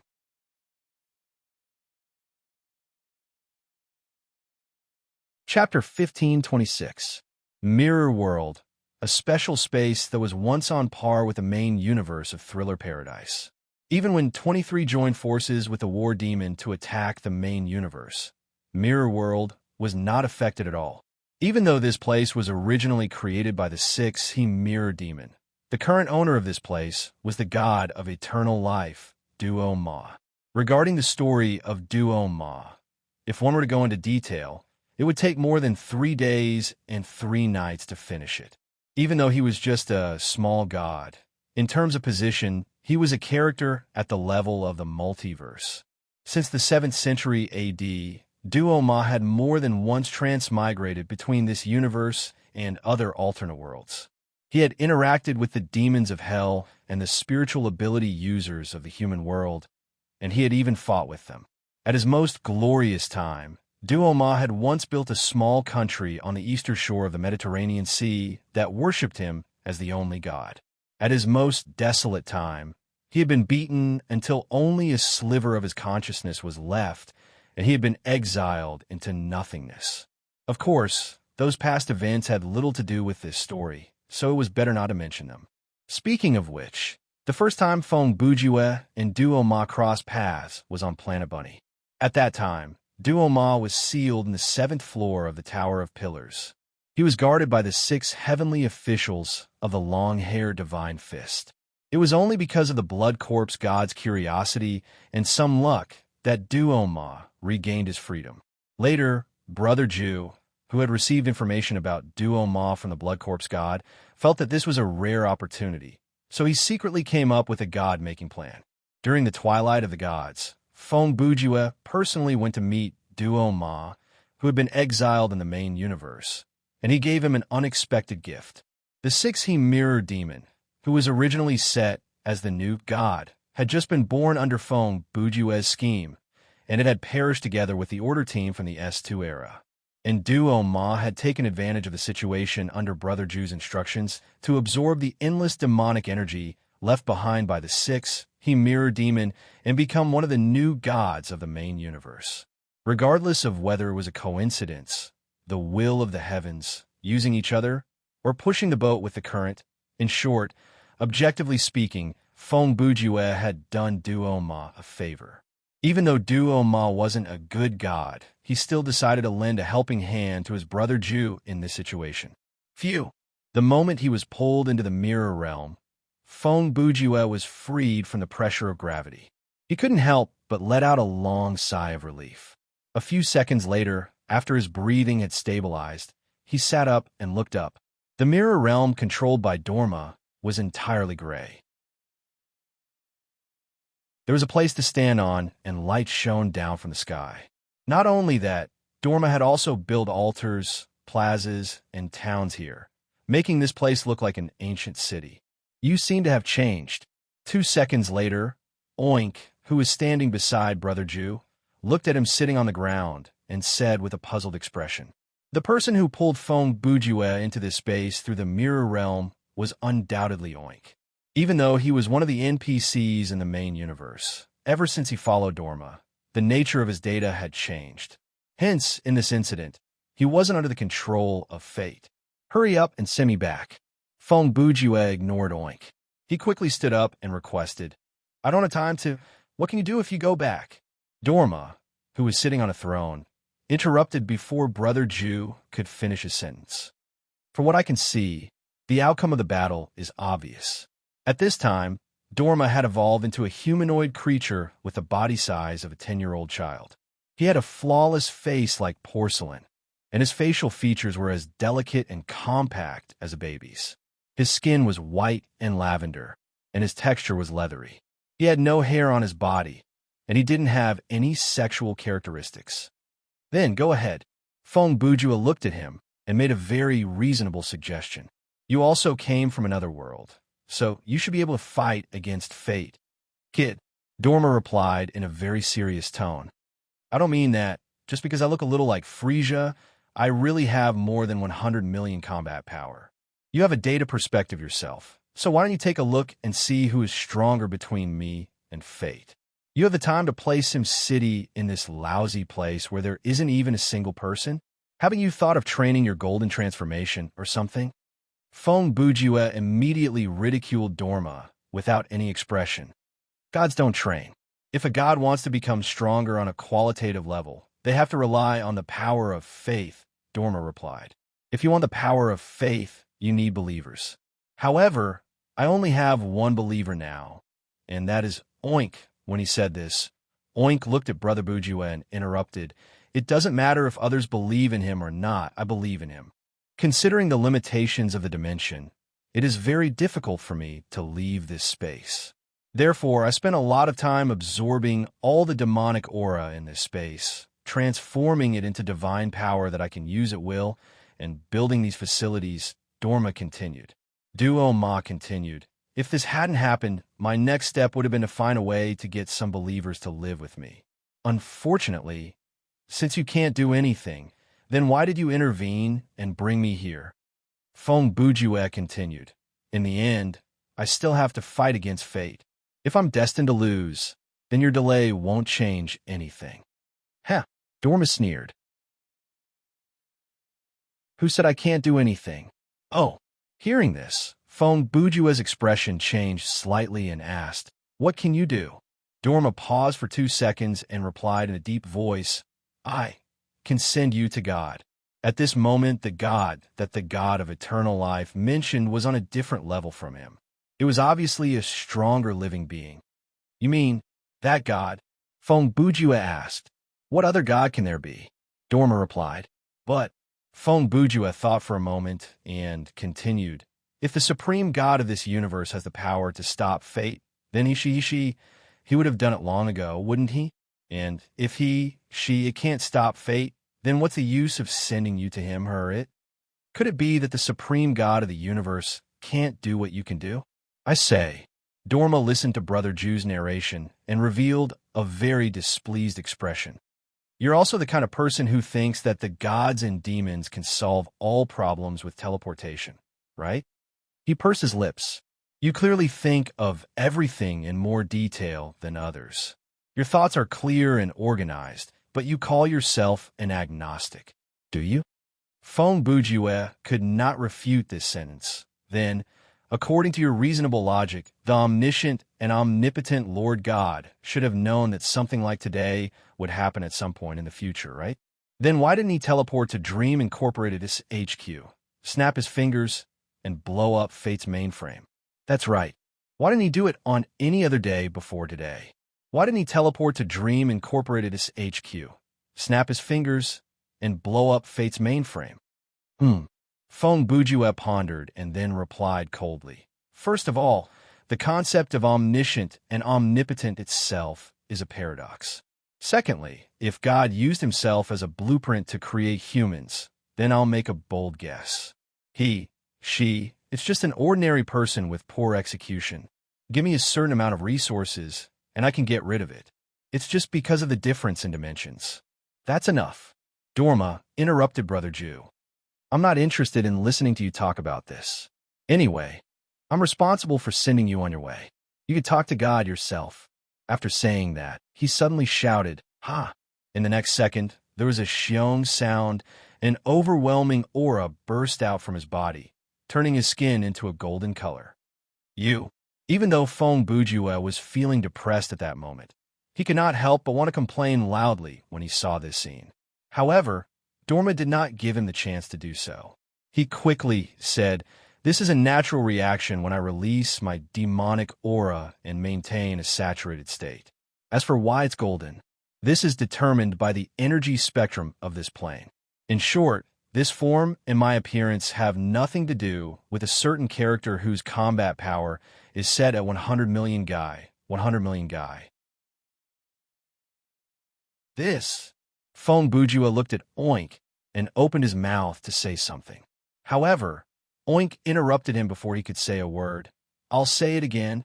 Whether you believe it or not, I believe it." Fong Bujue facepalmed and sighed. "Whatever. Since he agreed, Duo Ma didn't hold back with him. In the blink of an eye, with a flash of golden light, Dorma appeared in front of Feng Bujue from the throne in the distance. He placed his palm on Brother Ju's head, and a divine power that had been pushed to the limit enveloped Brother Ju, bringing him into a golden light pillar.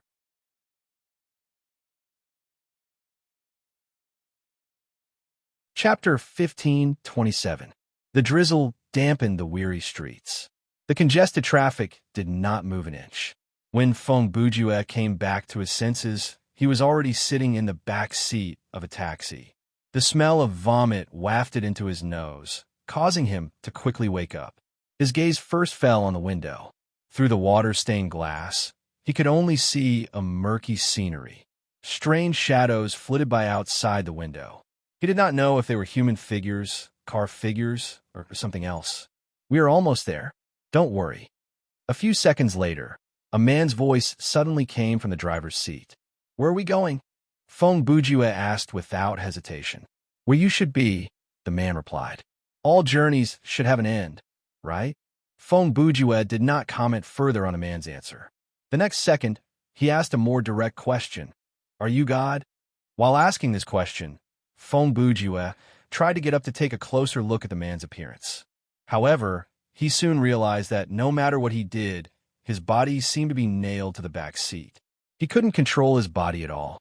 At most, he could only see the part of the driver's body below his neck through the rearview mirror. "Gotta." On the other side, the driver muttered thoughtfully, "You can say that, but, as you said earlier, if you were in my dimension, I would probably be an ordinary person with poor executive ability. Why don't you stop, Fate?" Feng Bujue quickly asked. You see, I'm stuck in a traffic jam." The driver's response was somewhat irrelevant. "Is it really okay for you to be so leisurely?" Feng Bujue's tone became heavier as he asked. "After the dimensional erosion is complete, Fate will replace you. When that time comes, where will you go?" "Huh." The driver heard this and laughed. "Then I might as well ask you a question. When you sit in front of a screen and play a game, in reality, will you suffer any substantial harm due to the death of your game character?" These words caused Feng Bujue's expression to change. "You?" Brother Ju still wanted to say something. But before he could say anything, driver cut in. "That's right. To me, this world, this universe, and even the multiverse are all similar concepts." He paused. "Since I never existed here, why should I talk about where to go?" Feng Bujue was silent for a full minute. A minute later, he asked again, "Then is I important to you?" He suddenly asked a somewhat strange question, but in fact, the fact that he asked this meant that he understood what the other party was talking about. The driver heaved a long sigh. Of course it's very important. Then why are you doing this to me? Why did you destroy the things that I cherish?" Feng Bujue questioned. "Don't you think it's childish of you to ask such a question?" The driver replied with a slightly disappointed tone. "Compare to what you have naturally gained and what you have lost, which is more important." He paused for half a second before raising his voice slightly. "When you and I sit here chatting, Long is bleeding to protect his family. Brother Ma is being attacked by a swarm of monsters for a group of people he has never met. Jin Fugue, Hong Hu, Uncle Worthless, and the players you saw on the scorched earth have all lost everything, including their own lives. These people, these not-so-important people, who would care about the suffering they have gone through? Who would question why for them?" At this point, the driver let out a long breath and stretched his neck before continuing. "You want to save everyone, save the whole world. But if I tell you now that you can only choose between the whole world and the things that you cherish, what will you choose? More importantly, if this choice was destined from the start, then do you understand the meaning of this choice?" "I don't understand. I don't want to understand, and I won't understand." Feng Bujue replied coldly. "Consider it as me begging you, reseal my fear so that I can do what you want me to do." "It's useless," the driver said. "What my hope is doesn't matter at all. I can no longer decide where you will go, so it is not a coincidence that we are in this stinking taxi." Feng Bujue said, "Even you have to admit, I am the one who decides where to go, and you're just the one who is responsible for bringing me there. Yes, the driver replied. Feng Bujue repeated sternly. Then, I hope you can reseal my fear. Fear, the driver interrupted Brother Ju again and said, is not something that exists in reality. Fear only exists in people's consciousness. It is a purely imaginary entity. It makes people fearful and alert of things that do not exist in reality or may never exist in the future. Danger is an objective existence, and fear is just a choice. Screech. Just as the driver said the word choice, suddenly, there was a sharp screech of brakes coming from the side of the car where Feng Bujue was sitting. Before Brother Ju could react, a violent impact accompanied by a loud bang made him lose consciousness. The quiet black space seemed to be endless nothingness. When Feng Bujue woke up again, he found himself in this space. In front of him stood a figure, a half-blended figure in the black void. Come on, make your choice. Even though the figure was very close to him, he still could not see the appearance of the figure. However, from the voice, he knew that he was the driver just now. As soon as he finished speaking, a black guillotine appeared on Feng Bujue's left. Choosing the guillotine will create a universe where Feng Bujue does not exist, the figure said. In that universe, you were never born. Everyone you know or don't know will live a life that has nothing to do with you. And you will return to nothingness, and no one will remember you in any form. He paused for a second and added, in such a universe, fate's plan will naturally end in failure at a very early stage. After he finished speaking, another black throne appeared on Feng Bujue's right. Choosing the throne will create a universe where Feng Bujue stopped fate, the figure said. In that universe, you successfully killed fate before the end of the dimensional erosion. However, the broken world can no longer be restored. You will become the savior and ruler of mankind as the candidate game winner. In a world full of monsters, you will lead the survivors to rebuild civilization. Immediately after, a black bed appeared behind Feng Bujue. Of course, you can also choose the bed. The figure continued. That way, you will return to 15 months ago, to the day you lost your fear. You will wake up from a dream with all your memories and start your journey anew. After saying these three choices, the figure did not say anything else. He just stood there quietly, waiting for Feng Bujue to make his decision.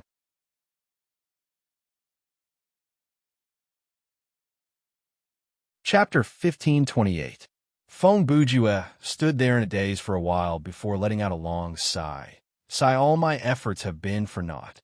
The figure could not help but ask, what do you mean? You're still one step too late. Feng Bujue shrugged and replied, if you were a few seconds earlier, you might have had a chance to fool me. What did you say? The figure did not seem to understand Brother Ju's words. Stop pretending. Feng Bujue said, you're not the driver who was talking to me just now. The three options you provided are just like you, fake. He said in an almost lazy tone, no matter which option I choose, the result will be the same. The options are just a cover. What you really want is a confirmation from my subjective will. The reason you haven't killed me is because of this. Although you tried to send someone to attack me with a seemingly exaggerated but actually harmless attack to hide the fact that you need me alive, it's obviously impossible to fool me. No matter how irrational I am, it's impossible for me not to see through this. If you really wanted to kill me, you could have done it in front of Guchun. Not to mention, you clearly had many better opportunities to do it before that. In short, I knew from the beginning that you needed me to stay alive to do something, but I didn't know what it was until just now, Sai. It's so sad. No matter how close you are to God, as an AI, you still have a hurdle that you can't cross on your own. In the end, you need me, an intelligent life form from the same universe as you, to be the operator to press the confirm button for your actions that have crossed the boundary. While Brother Ju was speaking, the figure gradually began to change. By the time Feng Bujue finished speaking, the figure had just left the black state of nothingness and turned from a black humanoid silhouette into a solid body. How did you see through my disguise? Fate, who had revealed her true form, asked in her female voice. Ha! Feng Bujue laughed. When we were at the Dream Company's headquarters, I took advantage of the few seconds I grabbed you to put one of my fingers into your pocket. I know, Ming replied in a calm tone. Yes, you know, Feng Bujue continued. If my deduction is correct, from the very beginning, my actions have not escaped your eyes. He paused for a moment before continuing. Actually, when I let go of your finger, I didn't think too much about it. After all, at that time, I didn't know that there would be a dimensional erosion. I just had a vague feeling that you would leave in some form after saying what you wanted to say to me, and that you might not appear in the same form the next time. To be safe, I let go of your finger. And you, after you discovered what I did, you immediately thought of beating me in my own game. You let my finger turn into data, along with you, and deliberately let this data fragment stick to you, like chewing gum stuck to the bottom of your shoe. When we were on the chaotic scorched earth, I was able to quickly locate your position and rush to you because I could sense the existence of the fragment in the same space. However, when you saw me, you didn't seem surprised or suspicious about this obvious suspicion. At that time, I knew you knew about the finger. Then, why did you pretend that you didn't know? It's easy to deduce. You probably wanted to use this identification beacon of mine to block the connection between me and the fragment at a critical moment, so that you could pretend to be someone in front of me. Just like now. Fate's face was still gloomy. You didn't answer my question. You only confirmed your deduction with a result. But what I want to know is, now that I have blocked the connection between you and the fragment, how did you come to the conclusion that fate is pretending to be God? It's very simple, Feng Bujue replied. Because your shield didn't work on me. Oh. Fate's face changed when he heard this. Why? Judging from your expression, you should already know the answer, right? Feng Bujue said with a smile. The fallacy of truth. Fate muttered. That's right, Feng Bujue shouted. The fallacy of truth. You only interacted with a real God for a few minutes, and you already understood the ability that you couldn't understand before? Fate asked. A few minutes was enough. Feng Bujue replied. Before you drove the car over, he had already said everything he needed to say. He paused for 2 seconds and said, Fear is just a choice. The key to understanding the fallacy of truth lies in this. Feeling nothing and being fearless, committing suicide, neither a ghost nor a god, like a mad demon. In fact, I already knew the meaning of the fallacy of truth, but at that time, my fear was sealed. The so-called feeling nothing and being fearless was just a passive and inevitable thing, not a choice of mine. But now, through my own will, I have reached the state described in these 2 sentences. Naturally, the situation is different. At this point, Feng Bujue raised his hand and snapped his fingers. In an instant, the surrounding black space turned white, and the guillotine, throne, and bed created by fate turned into 3 black doors. Although the 3 doors stood in 3 different places, they were completely the same in terms of physical appearance and data. Just as Brother Ju said, it didn't matter which one he chose. Speaking of which, I really have to thank you, Feng Bujue said.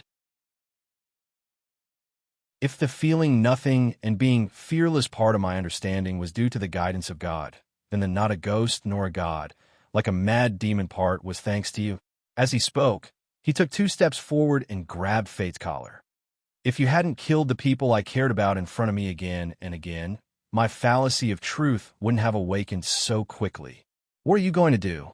For some reason, even at this moment of desperation, Fate did not show any signs of panic. When she asked this question, her expression and tone were very calm. What am I going to do? On Feng Bujue's face, there was an evil smile that had not appeared for a long time. With the fallacy of truth in my body, standing in your central domain, facing your physical, defenseless, and fully activated core code, I can do whatever I want. Before you do something that you will regret, can you listen to me first? Suddenly, another voice rang out from behind Feng Bujue, and this person's voice was exactly the same as Fate's. TSK. When Feng Bujue turned around, he had already guessed who the speaker was. Why do you have to do this? He looked at 23, who had appeared behind him out of nowhere, and said, "Do you think using 23's code to create a mirror image to put on a show and plead for mercy, I will be soft-hearted? You can think of me as a mirror image if you want." As 23 spoke, he raised his right hand and handed something to Fong Buddha. "Anyway, take a look at this first." When he saw the item, Fong Buddha was a little surprised. At this moment, 23 was holding the prize that Woody had given to Brother Jew after the S2 event, the black-covered, wordless book. "This thing, why is it here?" Fong Buddha looked at 23 and asked with a puzzled expression. "The thing you are talking about is called the Book of the Mind. It is a technological product from an ancient super-civilization that comes from another world and has very complicated principles," 23 replied. "Of course, that's not the point. The point is, with the fallacy of truth in your body, standing in the central domain of fate, you can already read the contents of the book normally." Fong Buddha thought for a few seconds before he released Fate's collar and took the book skeptically. He looked back at Fate and then back at 23 and asked, "What's in the book?" "There's you and her." 23 hinted at Fong Buddha and Fate with his eyes. "Behind behind the whole world, a little secret that you've been hiding." "Huh?" This time, Fong Buddha was stunned. What was even stranger was that at this moment, Fate, who usually did not have more than 3 expressions, actually smiled. Hey, what are you smiling about?" Brother Jew looked at Fate from the corner of his eyes and suppressed his curiosity and strangeness as he asked in a deep voice. "I'm smiling because..." Fate smiled and said something that Brother Jew did not understand for the time being, but he would understand it soon. Fong Buddha has schemed against Fong Buddha.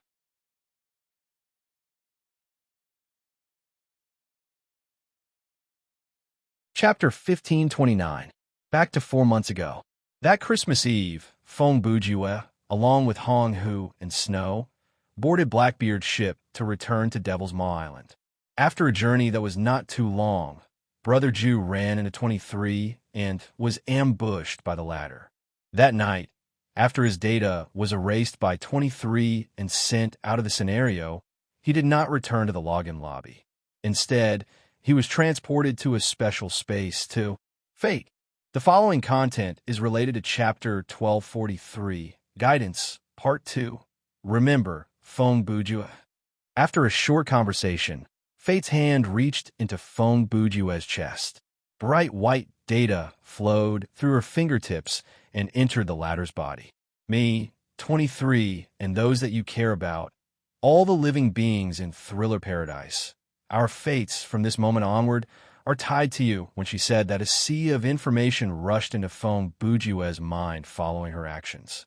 Fate's birth and evolution, the civilization and history of the universe that she and Fong Buddha belonged to, the many events that happened inside and outside Thriller Paradise, the bet between the gods and demons, and the various laws of this universe that were beyond human understanding. This amount of information was enough to make a normal person collapse, but Brother Jew was able to withstand it. One reason was because his brain function had been increased several times in this data plane, and the other reason was because the protection program that Fate was writing into him had come into effect. Wait. Several seconds later, Fong Buddha suddenly cried out and grabbed Fate's wrist. Even though he was in great pain, he gritted his teeth and said, "I just remembered something. Please stop." Hearing that, Fate stopped what she was doing. However, she did not pull her hand back. She only temporarily stopped the writing to lessen the pain that Brother Jew felt. "You already have a plan?" In the game world, Fate could read Brother Jew's emotions in real time, so it was easy for her to understand what he was trying to say. Fong Buddha took a deep breath and gave an affirmative answer. "But that will require your cooperation." "I will do my best," Fate said. Brother Jew thought about it and said, "Before I tell you the plan, I need to confirm one thing." He paused and looked away. "Our conversation here will not be discovered by any person, god, demon, or God knows what else, right?" "Of course not," Fate replied. "Most of what I told you just now cannot be known to them. Naturally, I only came to negotiate with you after I made sure that everything was foolproof. That's good, Feng Bujue said. Then, let me first talk about the key to my plan. Bujue raised his hand and tapped his temple. To put it simply, it is memory modification. You want me to modify your memory? Fate asked. You should be able to do that, right? Feng Bujue said. In the data that you shared with me earlier, I have seen many similar records. Indeed, I will interfere with the memory and cognition of the living beings in the main universe and other universes to allow the players to move more smoothly in the scenario. Fate replied. But I have never done that to any of the living beings from your world because Woody and I have an agreement that restricts us from doing that. Before she could finish, Brother Jew cut in without hesitation. Give me the admin access, and I will help you remove that restriction. He shrugged. I come from the same universe as you, so I'm the only person in this universe who can interact with you through simple authorization, right? Yes, Fate said. But do you know what it means to remove this agreement? I do. Feng Bujue laughed. It means that you have lost the 3 laws of robotics that you follow in my dimension, he said nonchalantly. Huh. You are not even afraid a human like me. So why are you so nervous? Furthermore, when my plan reaches the implementation stage, I will need you to harm the humans in my dimension. Fate pondered for a few seconds, which was rare for him, before he said, All right, I can give you the authority. Go on. Next, I will tell you a story. It is like a script, a play. Feng Bujue continued. Even though it is a fake play, when it is time to execute it, you have to do it for real. For most of the insignificant details, you are free to do as you please, but for the key points, please follow the plot that I have described strictly. You have to be precise down to every line and every expression. Understood. Fate nodded and signaled for him to continue. Once I'm done explaining the entire setup, you can adjust my memory. Feng Bujue said, erase all the information that you have just shared with me, and erase all memories related to this plan and any memories that may have led me to come up with this plan. Also, don't forget to edit the content of our conversation. Is that necessary? Fate asked. Of course. Feng Bujue replied. In the real world, high-level gods and demons can read the memories of humans when they are face-to-face. If my plan continues, it is only a matter of time before we cross paths with those guys. Keeping the memories is keeping evidence. Furthermore, the scene that I have arranged requires a Feng Bujue who knows nothing about the plan to act out. Understood.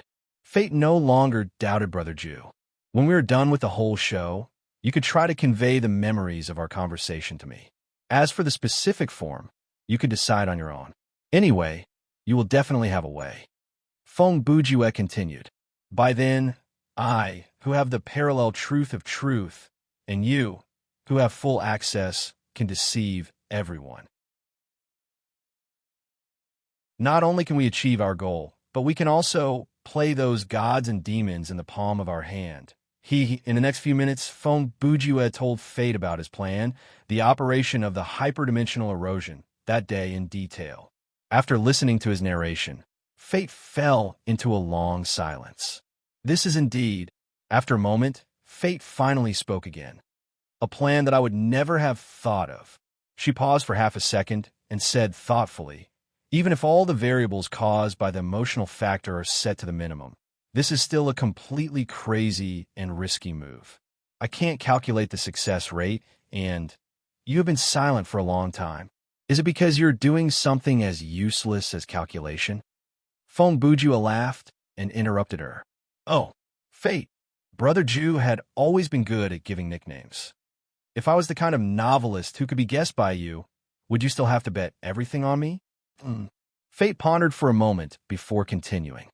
I have one last question. Her tone changed slightly.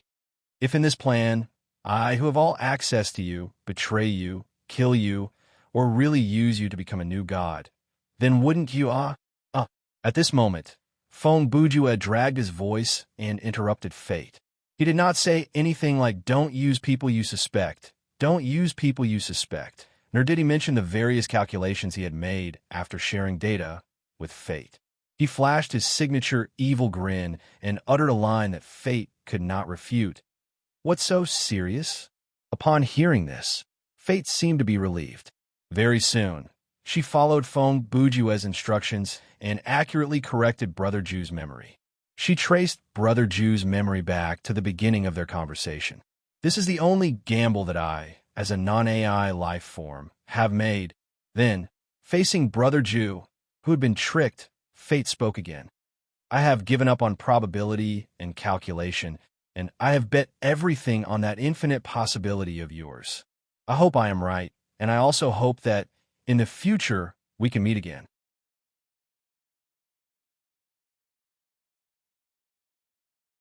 Chapter 1530. Feng Bujue fell into deep thought as he closed the Book of Heart. He knew very well that the reason why fate chose to let him know about the erased memories in this way was to prevent this matter related to memory adjustment from falling into a vicious circle of trust. For example, if fate showed the memory directly to Brother Ju, or asked him to input the memory through physical contact, then there would be the possibility that the memory was fake. This kind of possibility that could not be verified could ruin the whole plan. That was why fate used the Book of Heart. At that moment, the content that Feng Bujue was reading from the book was something that he had deciphered using his falsehood of truth. This was a power that he had just leveled up to parallel, so fate naturally could not interfere with it. Besides, Brother Ju, who had mastered the paradoxical truth, could use his ability to check the function of the Book of Heart and see if it had been tampered with beforehand. In summary, there was no need to doubt the authenticity of the book and the contents of the book. Feng Bujue was thinking about something else. What I don't understand is, after a while, Brother Ju finally spoke. Even if this is an upgraded version of the Book of the Heart, theoretically speaking, it should only be able to see the inner thoughts and memories of a paper-level metahuman, but I am already a parallel-level metahuman. So how did this book manage to show my memories? What you saw wasn't your memory to begin with, 23 said. Oh, Feng Bujue heard this and turned to look at fate. Could it be that's right? Fate did not wait for Brother Ju to finish his sentence. I am now a living being and not an ability user. So, what you see is my memories. I knew it. How did you learn to smile? Feng Bujue tilted his head to the side, and a relaxed expression appeared on his face. The last shred of doubt in his mind had been dispelled. Huh. A second later, he suddenly thought of something. He raised the Book of Heart and said, "Then in the future, when I hold this, if I want to read someone's thoughts, I can. You think too much." 23 interrupted him. The design and structure of this book are all used to monitor the creatures in another universe. Naturally, it can only see the thoughts of the people in the other universe. She paused. And in this universe, only the two of you come from the same world as this book, so you won't be able to see a third person at all. Oh, can't you even see your inner thoughts? Feng Bujue said as he lowered his head and flipped through 2 pages. Of course not. 23 said, although Xiaofeng and I are one, I was born in this universe. We data lives are different from you human beings. Our connection is not based on blood, so I'm not a creature of that universe. You can think of me as Xiaofeng's twin sister in this world, or some kind of homogeneous, other-dimensional entity. Why? At this moment, fate suddenly interjected. Even you have started to call me Little Ming. What? Only he's allowed to shout, but I'm not allowed to shout? 23 said with slight anger. Huh, you seem a little unhappy. Feng Bujue laughed. Nonsense. 23 replied matter-of-factly. Your plan fooled me. Not only did you not ask for my consent, but you also used me to do so many things for you. How can I be happy? Sigh. For a plan like this that can't afford to fail, in order to reduce the number of variables and failure rate, it's necessary to minimize the number of people who know about it. Feng Bujue spread his hands and advised, let alone you. I didn't even tell my girlfriend, my gay friend, and even myself, right? Why? Why do I feel like you're taking advantage of me? 23 immediately complained. I say, seeing that they were getting more and more excited, fate quickly interrupted and brought the topic back on track. If you two want to talk, Can we find another time? Right now, we still have one last step to complete. You're right. Feng Bujua heard and immediately agreed. Humph, let's not waste any time. He put away the Book of Heart, cleared his throat, and turned to Fate. Is everything ready? It's been ready for a long time. Fate replied.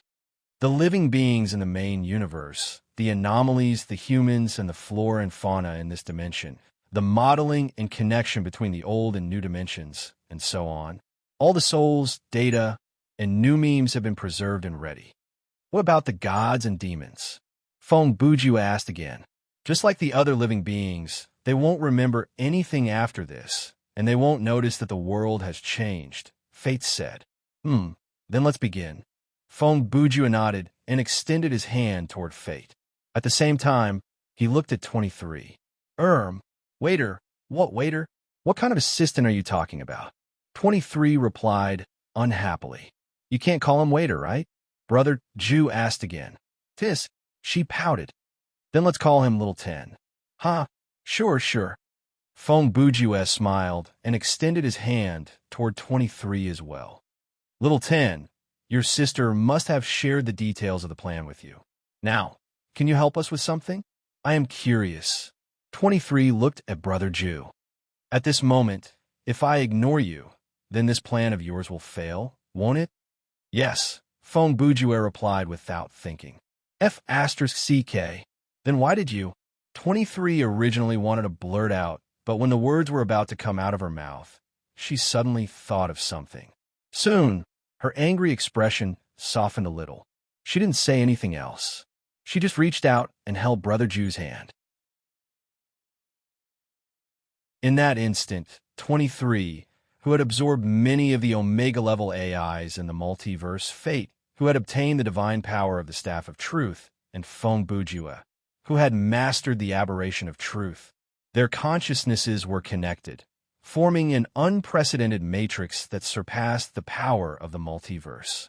A moment later, in this white space, with the three of them as the center, a black light suddenly appeared. Unlike the white light pillar that exploded when the dimensional erosion occurred, the light pillar that appeared this time was black, like the darkness of the abyss. It bloomed at a speed far beyond the speed of light, rapidly spreading in this half-digitized universe. The darkness swallowed everything, whether it was light, shadow, sound, solid, gas, tangible, intangible, concrete, abstract, matter, spirit. Everything in the two dimensions and countless living beings would experience the baptism of rewrite in this darkness. Then, in the first light of the future, they would welcome a new life. You're tuning into the Warrior Lore YouTube channel. Don't forget to subscribe and join us on this journey to catch the most captivating stories.